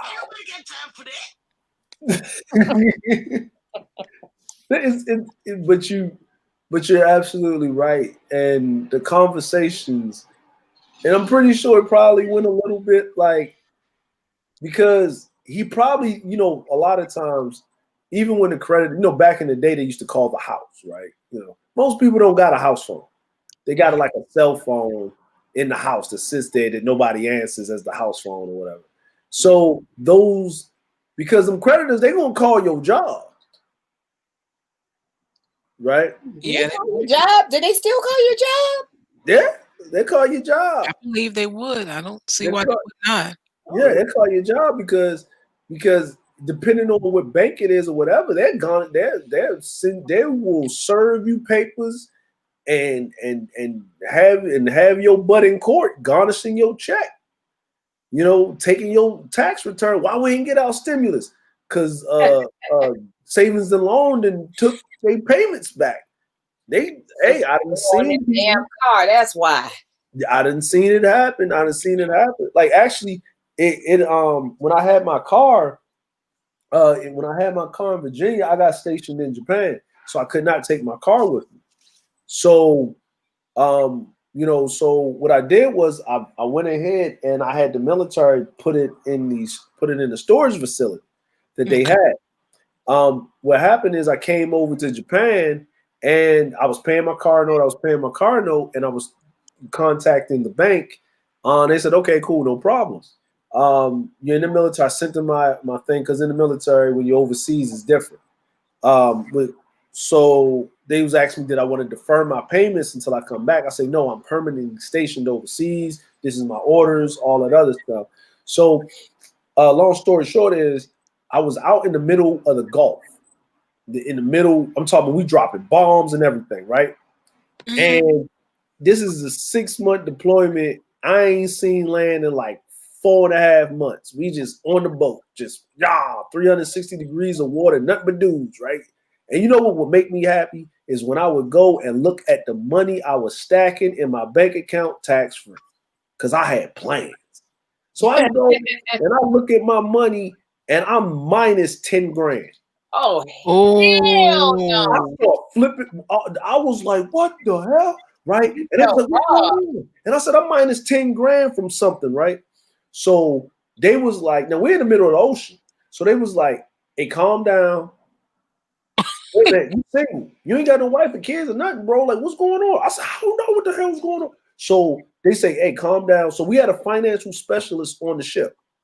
Because during deployment, people go through financial problems and how to help and whatever. So they wake him up. It's like 1 a.m. Right? They wake him up, right? Because look, my job, I'm an engineer. You can't have me in emotional distress, and I got to make sure your water and your electric is running. And the ship ain't going nowhere. I just, hey, there's a rich. Geez, where's my 10 racks? Where's my rack? Right out here. Over here. I ain't bought nothing. Voluntary, no, solitude and stuff. No, I need my money. Somebody going to jail, like or something, right? So so he sat down with me. He said, "Did you get anything in the mail?" I was like, "No, we haven't got mail in 4 damn months." Right? So we haven't gotten mail in 4 months, right? He said, "Oh, that's right." Right? So what they did is they put me on the MRSAT line, right, which is basically a satellite phone. So I'm calling. They actually allowed me to use a secure line. Yeah. Right? The captain let me use the bat phone to call the bank to ask where my money was at. And the bank told me I had this, and this happen from this credit union because of this, and this. They had to honor it, even though they had all those blockades, because the time in question, I couldn't respond because they couldn't reach me or send it to me. Right, I could afford it because of the Soldier Act, but they couldn't even reach me, so the judge just gave it to the bank in question. So I was like, oh no. And I said, well, this is the paperwork that I got. The bank was like, what? Can you fax that over? So the captain let me fax everything over on my paperwork. They said, oh, okay, no worries. Don't even worry about it. With the car, don't worry about anything. We will handle it. Thank you for your service to the country. I get 10 grand back within 24 hours in my account. Like just Wow. like that. And what happened was what happened with the government is that the car dealership, that not the car storage place that they lost their military contract because they was doing some shady stuff. And what they was doing was they found out they had a little ring where military members would put their car in storage through the government, and this was an overflow. And if they didn't ship your stuff overseas, they would keep it for you. And military members were coming back. The stereos was missing out of their cars, the rims off their cars. Sometimes their whole car was missing. Right. And then the government would just pay that because it was in their storage facility or the contracting thereof. The issue is that they lost the contract. So when they lost the contract, what the company did was they didn't transfer those cars to another depot. What they did was they basically let those cars go into a state of law. So what happened is where my car was at, there's like 12 other cars were stolen, right? They found my car off the side of the road in Virginia, 264, crashed. Oh, wow. They did not contact me. And this was 6 months prior to me going on deployment because I was still paying it. So the bank that I got my car through took the car, fixed the car, because the frame wasn't damaged, sold the car in the auction, and still had me paying on the car. Oh, get out of here. That is hey, they repoed it and auctioned it. Yeah, they told it, they auctioned it, so they're making money off of both ends. Both ends, yeah. And then what happened was when the government did the final settlement and found out what happened with the VIN numbers and stuff, the government went ahead and was paying everybody that put into what was going on. The problem with me is my mail was chasing me around the Gulf and the Indian Ocean. We never got mail in 4 months. So I never got the paperwork to sign in for it. So the bank was trying to clear its overhead debts and loans and stuff to cancel those out. And then basically I got caught up in the shuffle. So I got my money back. The bank in question, they got in trouble because they were loaning a lot of military people money for these car loans, and they were doing this a lot. So I wasn't the only person that they did this with cars that would get towed or totaled or whatever. They would say they'll total the car to the person. They would fix the car up, and they would put the car in the auction, sell a car, and then still charge the person. They would be paying on the car monthly and stuff like that. And another person driving around with the whole car somewhere, and they getting paid off of both ends. And they're getting paid off in 3 different ways: the new owner, the old owner, and the insurance that the bank has because they had to do out the loan. So they actually got in trouble for that. But I got my money back, and to say the least, is with cars and all of this thing that transpired, your money is very important. Staying up on your money is very important. And her sister got, and I wouldn't even know to do all of this if I didn't have someone there financially. And I'm getting paid. I'm telling you, I missed a whole 10 racks. That means when they came to take the money from me, I had it to pay. So my credit took a little hit because I had it. What if I didn't have it? because I was 2 years into a 5-year loan. So I was paying the minimum. I didn't know that if I would have went a step up, I would have paid off the loan faster. I'm financially inept when it comes to, Black people. We are financially savvy when it comes to taking $20 and stretching it to do $100 worth of stuff, only using $20. But when we get money, when we get that $100, we don't know what to do with it past that. We're good at doing a lot with nothing, but when we get something, that's when we don't know what to do. And that's where we also mess up because there's a lot of the red tape, the fine print. Yep. When they tell you your mortgage rate is 4% amortized, right? But then you end up paying something like $80,000 in interest payments. How is $80,000 for 4% of $160,000 house? I never figured that out. I'm not good at math, but that's crazy. But see what it is it's amortized, aka compound interest. And what Yep. they make sure that you do is your entire first 5 years of that loan is mostly interest payment. They say, you know what, you're gonna pay me back over 30 years, right? So this first year, you're gonna pay let's say it's $160,000, you're gonna pay about $2,000 of the principal down. The rest is an interest payment. The next year, you pay $3,000 in principal. The rest is interest, right? So in those 2 years, you paid $5,000 on your $160,000 loan, and they can continue charging you interest on the other $155,000. That's what amortized interest is. It's Oh, literally no Vaseline, rape. hold on. You forgot. You also have to pay the fee for the escrow of the mortgage payment to go into the account. Yes. Oh yeah. Well, let's not even get into the PMI because most people don't have 20% to put down on the house, so they're gonna get you with PMI too, private mortgage insurance. It's a thing that Right. Oh, yes. You got to insure the payment that you're paying them to make sure they get Hmm. paid to pay. Right. yes. So by the time you're done with $160,000 home, you've actually paid probably 250, $300,000. That's if it's a 30-year mortgage. Well, and then if you pay $250 to $300,000 on the house, it's at the market value when you brought it, not what it is now. Hoping that you would have been better off taking out a mortgage on a foreclosure Yes. as your first home than to spend all that money on $150,000, $200,000 home where they would necessarily put you But somewhere else. we're not taught that though. We're told, well, this $160,000 house would be a great house. Can't you see yourself raising your kids here? You can live the American dream too.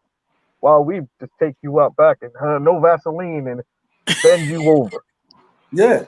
Ouch. And the crazy part is that 30-year mortgages were only regulated on 30 years because you would spend the average American will work 30 years in a company and retire, or 40 years in a company and retire. Hey, Greetings. Greetings. hello. Greetings, good Hey, evening. sir. Would you like to join in the conversation? Time is ticking. Sure. Were you done? Go ahead. Oh, yes, I was talking about a loan. I'm sorry if I Oh no, no, go interrupt, ahead. sir. No, go ahead. I'm kind of with him on the part with when you just got him a car straight, flat out. The teenagers instead of having them have a car note, because even with my niece with her second car, but she had her first car for like 5 years. She had got an Infinity truck, but like they sent money for it to get fixed and put it together. She might have added money too, but both her parents, so they wouldn't just have a car note for her, so she could just be more responsible, so they won't mess up their credit or her credit or anyone's. Like I guess not to take no loss, but like don't. Hmm. I don't know. Maybe the cheapest note, maybe they can get like for $99 a month. Maybe they could pay a little bit more over the amount or put a little bit more money down. But I just say like I just will never get a teenager a car note unless they got a responsible job. That's just my opinion. But signing for somebody else if you married, maybe that is different. Hmm. Yeah, because I haven't been married, just engaged once, but I guess sometimes when people in desperate need, they try to help their family member or their child, depending on the situation. And you know what? That's a good thing. Hey, KK, how are you? Hey, how you doing? Hey, everybody on the panel. Hey. You know what? Hey, good evening. And there's nothing wrong with, being there for your family, but I do agree with you. If you don't have a viable means by which to pay me back, that's going to be, strike number 1, 2, and 3. If you already do not have the job, then we don't even have any discussion. There's not even anything for us to talk about, Yeah, and if it's so important for the car, if you can't afford it, then we're just going to work something out so you can get a ride where you need to get to, because Right. it's I'll no get you a sense of bus pass. risking everything. Yeah, I will get you a bus pass. And if you too rich for the bus, Right. then I don't know what to tell you, because that is a straight up that's too huge of a debt. See, those would have been the things that I would have looked at. I would have looked to see if the person had a job, and then I would have looked to see, okay, now if they lose their job because they just have a tenacity for, keeping a job for, a short amount of time, I want to know that I can afford this debt, because what I'm not about to do is, have a lifelong argument with my man based on something I did for somebody else when I probably shouldn't have done it in the first place. We're just not going to go there. That's not going to even be an issue. Mm-hmm. And it depends on if we're married or not. But if we're not married, no, he don't have any jurisdiction. That's just my opinion. He may have some jurisdiction if we living in the same household and sharing finances. I mean, there might be some jurisdiction there, but I understand what you're saying.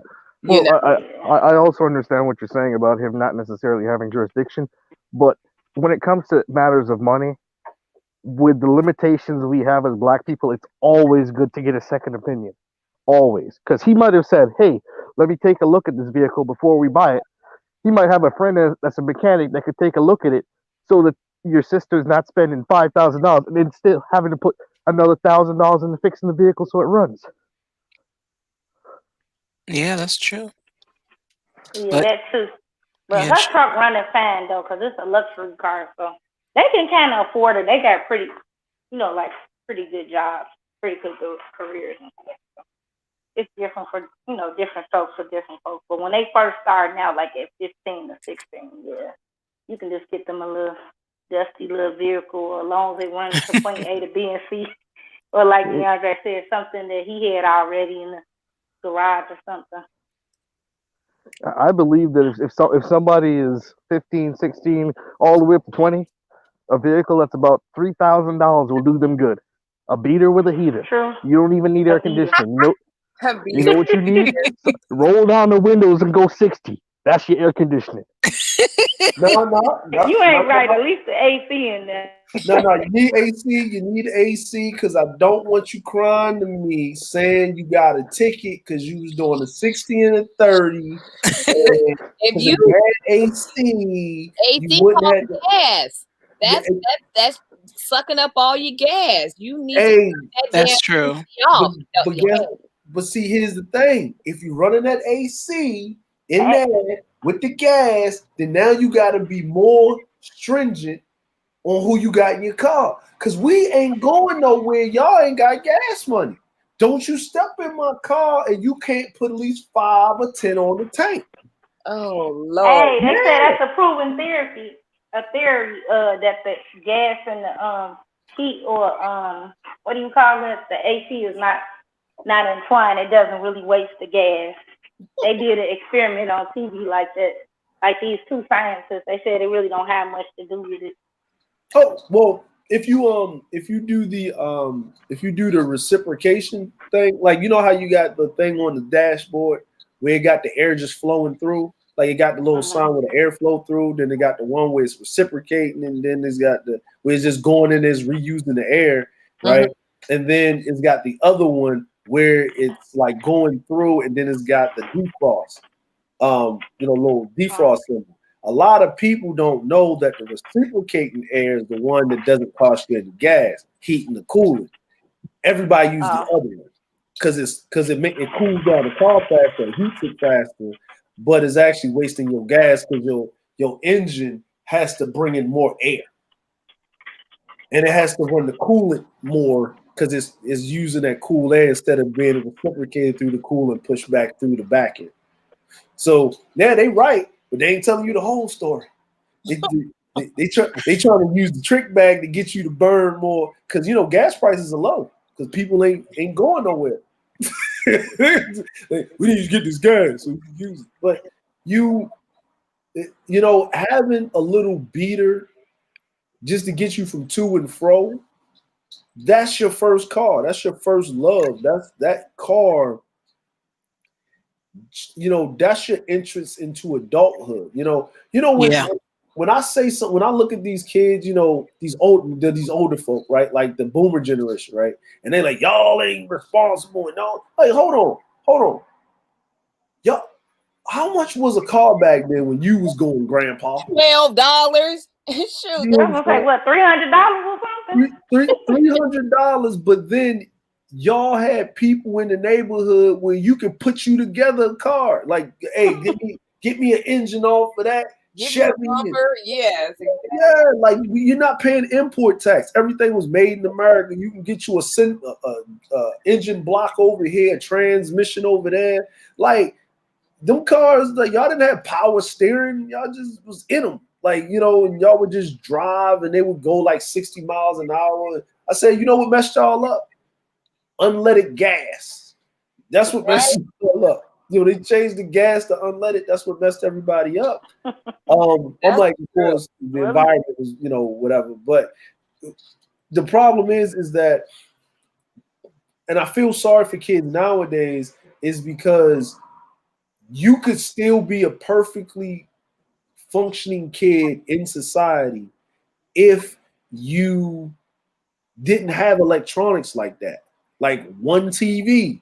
Actually, it was people in the neighborhood that only had one colored TV. You go over their house to actually see the game everybody will put in. Now, for you to be a functioning child, you need internet. You can't even go to school. It actually showed it. You need internet. That's true. Go to school. You need a phone. Schools are giving iPads. Like they're giving your parents reports on the phone. Like you can't even. Kids won't never know how they can hide a report card from their parent. Right. They won't never know that. They won't never know how to hide your report card from from a parent because the parent already getting the report card. Man, my last year in high school in Georgia, I went to a charter school, and I kid you not, if I missed an assignment, my sister was able to look up my grades and go, "Hey, why are you missing this assignment right here? The one that was due Tuesday." Yeah. What do you mean? It was due Tuesday, and there's no grade for it right there, so it's missing. Why are you missing that? Yeah. Tell off on you. Yeah, it's kids need certain things, and it's certain things that you can get around. Like I think my coming of age was a whole monthly bus pass. Yeah. Okay. No more bus tokens. No more change needed. A bus pass. I can go everywhere within the city I wanted. Is a bus pass. You just flash that thing. You walk on the bus. You jump on the subway. Ha! Look at this bus pass. I ain't got to pay. You know what I'm saying? Where you live at, baby? I live on the blue line. Hold on, let me check that. Yeah, bus pass covered. I'm right there.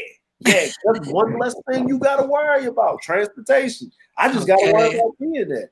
Now, kids need more things, and the more that you need to operate, the more that you feel that you have to have them, that you don't understand how to work for them. It's just what it is. I saw my son, he was talking on the phone. He got the phone on. He playing the video game. Then he's got his other phone, his old phone, playing music off of the Beats Pill Bluetooth with the lights on. And I'm like, He say he gonna make it worse. right? Then he got the lights on, right? Yeah, Exactly, right? Y'all already know where this is going. Right. Get the lights on, right? When I come in the room, right? And I'm like, bro, you playing the game? Yes. You on the phone? Yes. With your friend? Yes. multitasking. Let me ask you a question. He said, what's that? Are you playing the game with your friend that's on the phone? Yeah. He got a headset. Yeah. You got a headset. Yeah. Why ain't y'all just using the chat on the game? Oh, because we don't want other people to jump in the chat. Because it's just us talking. Make it private. But then they'll see us online. To make yourself not online. But then they'll see us online in the game. Then just tell them you don't want to talk to them. Now, let me ask you a question. He said, yes. How you playing the game, talking to your friend, listening to music blurred, with the headset on? With a headset on. He said, that's stupid, ain't it? I'm glad you recognize that. With my lights on. With my lights on. Why you need the light on? You looking at the screen. Is it the screen not illuminated? Can you see it? Can you see the screen? Yes, I can see the screen. So turn my lights off. Turn my lights off. Get off the phone. Use the game chat. Turn the radio off. Because you got the Bluetooth speaker plugged into like working his nerves. Right? You're burning one piece of electricity, 2 pieces of electricity, 3, 4, 5 pieces of electricity. But guess what you don't you got? worrying him like Julius out Everybody Hates Chris did. Yes. Okay. You don't got?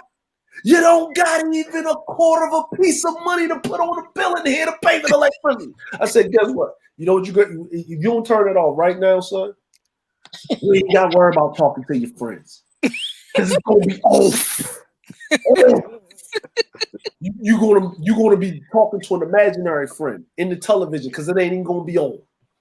What happened to a Nintendo and your friend over there with the controller? He got to be in the house with you, and you can talk. And if you want to play music, you turn the volume down on the Nintendo and you play the music off of the stereo. What happened to that? Why can't we do that? No, your friend is in his house. And I wanted to ask him, is y'all listening to the same song? I don't know what's going on in the game.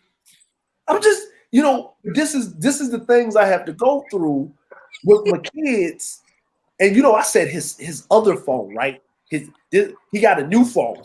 He can use his old phone as a radio. Yeah. Look at that. He's old, ain't he? He got 2 phones. There's adults walking around here with cracked screens. Cracked screens. Screen look like you been through a Tyson fight. Yeah, it looked like you walked into a corner store after a shootout. And they up there talking on it. Face bleeding and stuff and everything. They getting ice, they getting glass splinters in their fingers trying to text and type. They holding on. They got a contract. They got a contract, man. I just got to hold on to this. Maybe one more month, they give me a free upgrade. Right. And you got a whole teenager walking around 2-fisting 2 phones with no job. Dre, can I ask you a question? I just want to ask you a question. I mean, you know what? You draw a hard ass line in the sand, and I would just like to know. This is just me personally. I just want to know, and is it because you had 3 boys? You have 3 boys. I mean, I know men tend to be a little bit different with girls, and I know a girl have it coming too. If she step out of line, but you're so and I understand, with boys, you can't, necessarily play them soft and coddle them. And I totally get that. Us mothers, the women tend to want to coddle the children, period. Mm-hmm. You know, I mean, if you had like 3 daughters, would you be like so? I mean, harsh. I mean, so. No, I can't. I would be nicer because like my niece was with me for a time, and I realized one day because my wife was like, "Why they ain't got to grow up like you? Look how I turned out. I turned out great, right? See, you don't want to be ain't shit." That used to be our conversation all the time, right? You know what I'm saying? And I said, "Don't worry." Like I was scared her. Like it was like the ain't shit revival in my house. Every time she wanted to do something, and then when I would be right, oh Lord, it'd be fire and brimstone. But my niece, right? I didn't realize this until my niece was in the house one day and she was staying with us and she was crying over something, right? And I saw the whole thing and she was crying over something, kids being kids. Mm-hmm. And out of reflex, right? She was like, and she was doing that little crying, whining thing, and right this. And my sons, I looked at them because they was going back and forth because it was my youngest son and my niece because they're kind of close in age. And they were going that brother and sister kind of fighting. And I looked at him and he immediately straightened up because he know I don't play that, right? And I looked at her and she kept doing it. I'm like, man, you better man up. And she stopped. And I was like, oh, it's a girl. I can't do that. Ooh. And the face and the look that she gave me, it's like I took her whole soul. And I was like, oh, I can't do that. I had to run over there and give her a hug and tell her it was okay. You thought she was in the military. Santa Claus from her. Like, and I was like, oh, I can't do it. And I was like, oh, I'm glad I ain't got no girls. Oh, God bless me when I have no girls. Because I already know, like, I could see it in her face, and it's way different when it's with boys. Because mom is there to soften everything, right? Yeah. And man, you're there, but then in reverse, right? When I see my niece and my wife interact, she don't play. She actually harder on my niece than she is her own sons in a lot of cases. Mm-hmm. But I see how that dynamic goes, and I'm more of the stern, but it's gonna be all right, and we just laughing and joking and having a good time, right? And my sons look at me like this, and I'm like, what? What? They see the difference. Exactly, Char. Exactly. What you think you're gonna get? You ain't go. Nope. That's what your mama for. Nope. You know what I'm saying? And it's I would be different if it was a girl, and when my wife is pregnant, I say, God, me and you don't have a good relationship because you left me with a whole deck of shit cards. But on this child, any child's after that, they can be whatever. But on this child, let the first one be a masculine child. So I can just get my feet wet in the fatherhood. And that's what it is, because I already know me. If it was my daughter, I would be like overprotective. I would be giving her the game. I would be just whatever. She would be a terror, right? She would be a absolute utter terror of destruction and mayhem, right? And I would be petty enough to make sure she would be single. Cause none of these niggas ain't shit. Like, I would do that. Like I would give it to because as you want to protect your baby and stuff. And I would have cross-examined him. If I don't like him, you ain't married. It'd have been something like that. But he ain't talking about a ring. You ain't spending time with him. Exactly. But as a father with men, because men do things differently, right?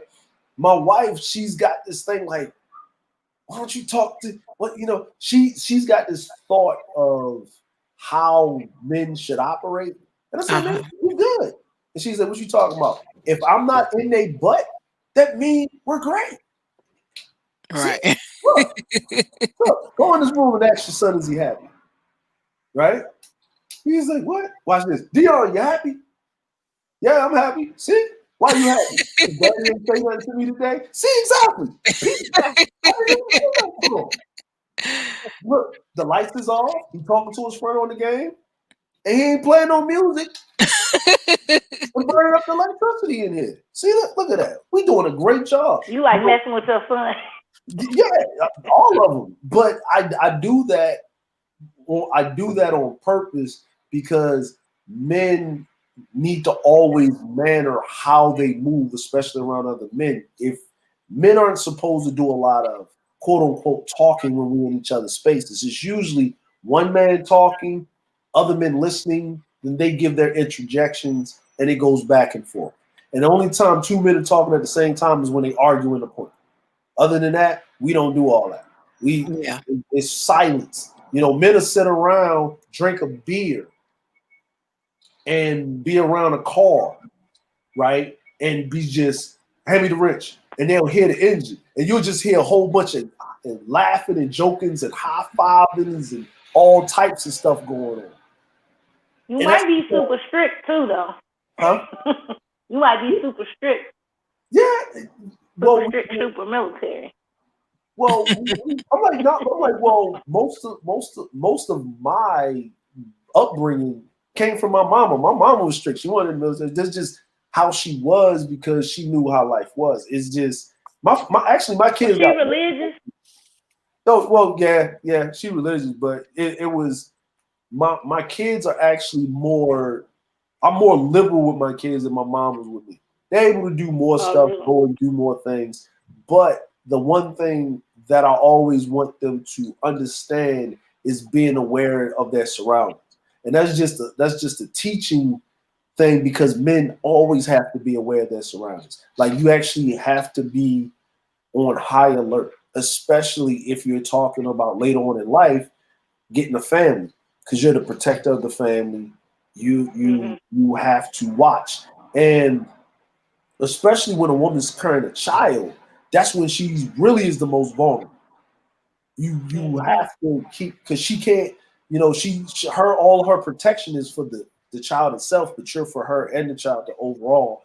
You have to you have to see things far off. You have to notice, okay, if this and this happens, this is going to mess up this, and this. I need to. And that's rare out here. It's some good men out here, good fathers, but it's rare. Like from what I hear and around the internet, I'm like, it's refreshing to hear that.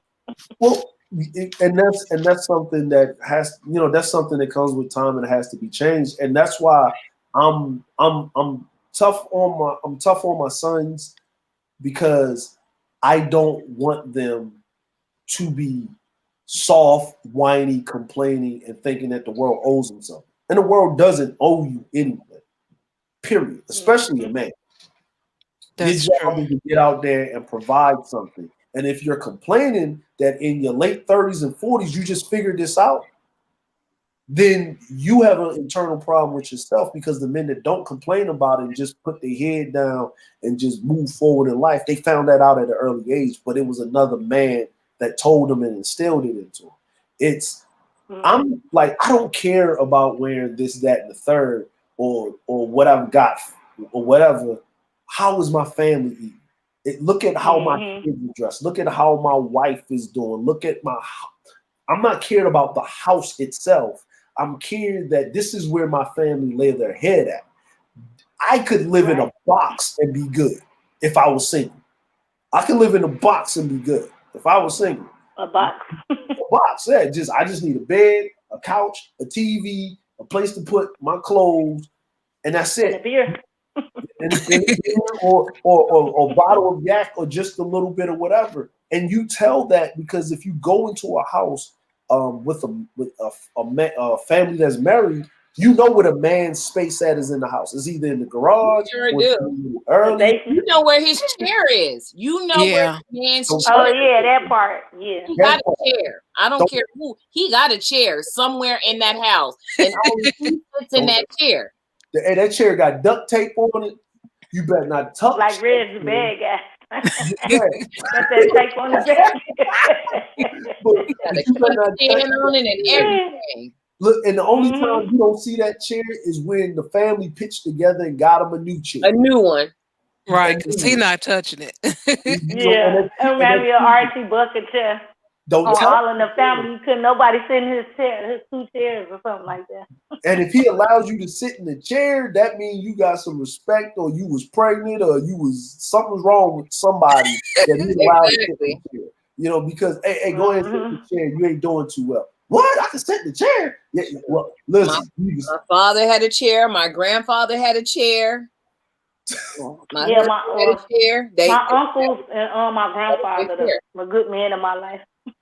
And that's where when you see this now. So those that do whatever they do, that's on them. I'm just saying from the examples of the men that helped raise me and my family members and what I would see in the dynamic and living in a household with a functioning marriage, a functional marriage is Mhm. my uncle had his space. His space was the basement. We had the whole house. The Uh-huh. whole house. We could do whatever we want in the whole house. My aunt had don't be playing around in her dining room. Yeah. Don't be doing her good Had sofa her with the plastic on it. You bet not. You eat in this area, whatever. You got your Right. room. That's what you got. And you learn that in the family dynamic. But the one thing that you do learn is that when you go into that man's space and he allows you into his space, you better listen to those rules are rules for a reason, because the little bit of money that he does have, that he's not spending it on the family. This is the thing in which he holds dear that he loves. And when I Yeah. saw my uncle, it was comic books, it was music, it was stuff like that. And he would share them with us, but we had a protocol. Like we couldn't touch his comic books that he had until we got to a certain age without him being Being there there. over our shoulder looking Yep. at So us. you wouldn't tear him up. Yeah, Right. Yeah. yeah. Be Yep. comfortable. And he would buy two of every comic book. Every comic book that he would buy would be two. One would go in there, and I asked you. and my aunt. I remember my cousin, um, his his daughter was going to college, and Mhm. she couldn't pay. She was in a senior year, and she had a student loan, right? And it Mhm. was like the last student loan, and it was like $20,000. Woo. And my uncle, and she was paying on it. She was paying on it. It wasn't like she wasn't paying on it. She was paying. She was working her butt off and Mhm. paying. But and she was about to get married soon. And what my uncle did was he went up downstairs in his room. He grabbed a case of his comic books that he didn't had, and he sold them Mm. and paid off Oh, his student loan, Mm. right? that's what's up. And I was like, and my aunt told me about it. I was like, he sold his what? His what? He said somebody gonna have to be on their deathbed and need, they not going to they gonna You need cancer remember it. treatment stage 4 for him to sell a comic book. He said, your uncle just played. I know he just playing, but he did what? He said, yeah. And I said, what happened? And my aunt was like, I asked him where he sold it at. And I was like, well, did he tell you? He said, no. And he said, just leave it alone. And my cousin, his daughter, she was crying because she didn't want him to sell it. She said she was feeling bad about it. And I said, well, did he tell you where he sold it at? And she said, well, I kind of heard from, because his, my older cousin, me and the same age, but his son, he said, well, he sold them over here. I said, well, what is the one that cost the most? And we all put together, and we at least got him 6 of them back. Like at least give him 6 Oh, that was nice. That is back. wonderful. Because Oh, but that comes to play that even a man, if he's Mhm. really for his family, even his most prized possession, he'll sell it off right. just so his Oh yeah, family will be safe. that's a true Amen. family man. Look at the beauty of what he did from that perspective. Okay, them student loans would have been over her head for the next 10 years, and she going into a marriage, into a brand new life, and he wiped those off from over her head. Tell me that ain't love. Right. That's some serious love. Yep, love and family. And I'll end the show on this note. Now that's something that was important. That wasn't a car. So Mhm. keep in mind, keep your signatures to yourself, ladies and gentlemen. Don't do it. And thank you all for joining the panel, and thank you all for contributing to the channel. And those in the chat room, thank you also for your participation. And tomorrow we'll still have the article reactions, and check us out at 6:30 p.m. Central Standard Time. And until then, peace. Peace. Thanks for having me, Char. Anytime.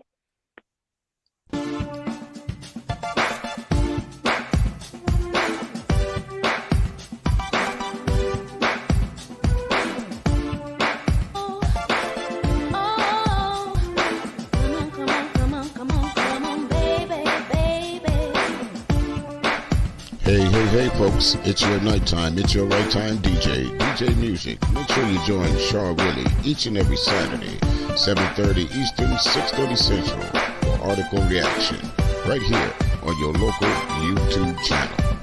Don't forget, like, share, subscribe to Article Reaction.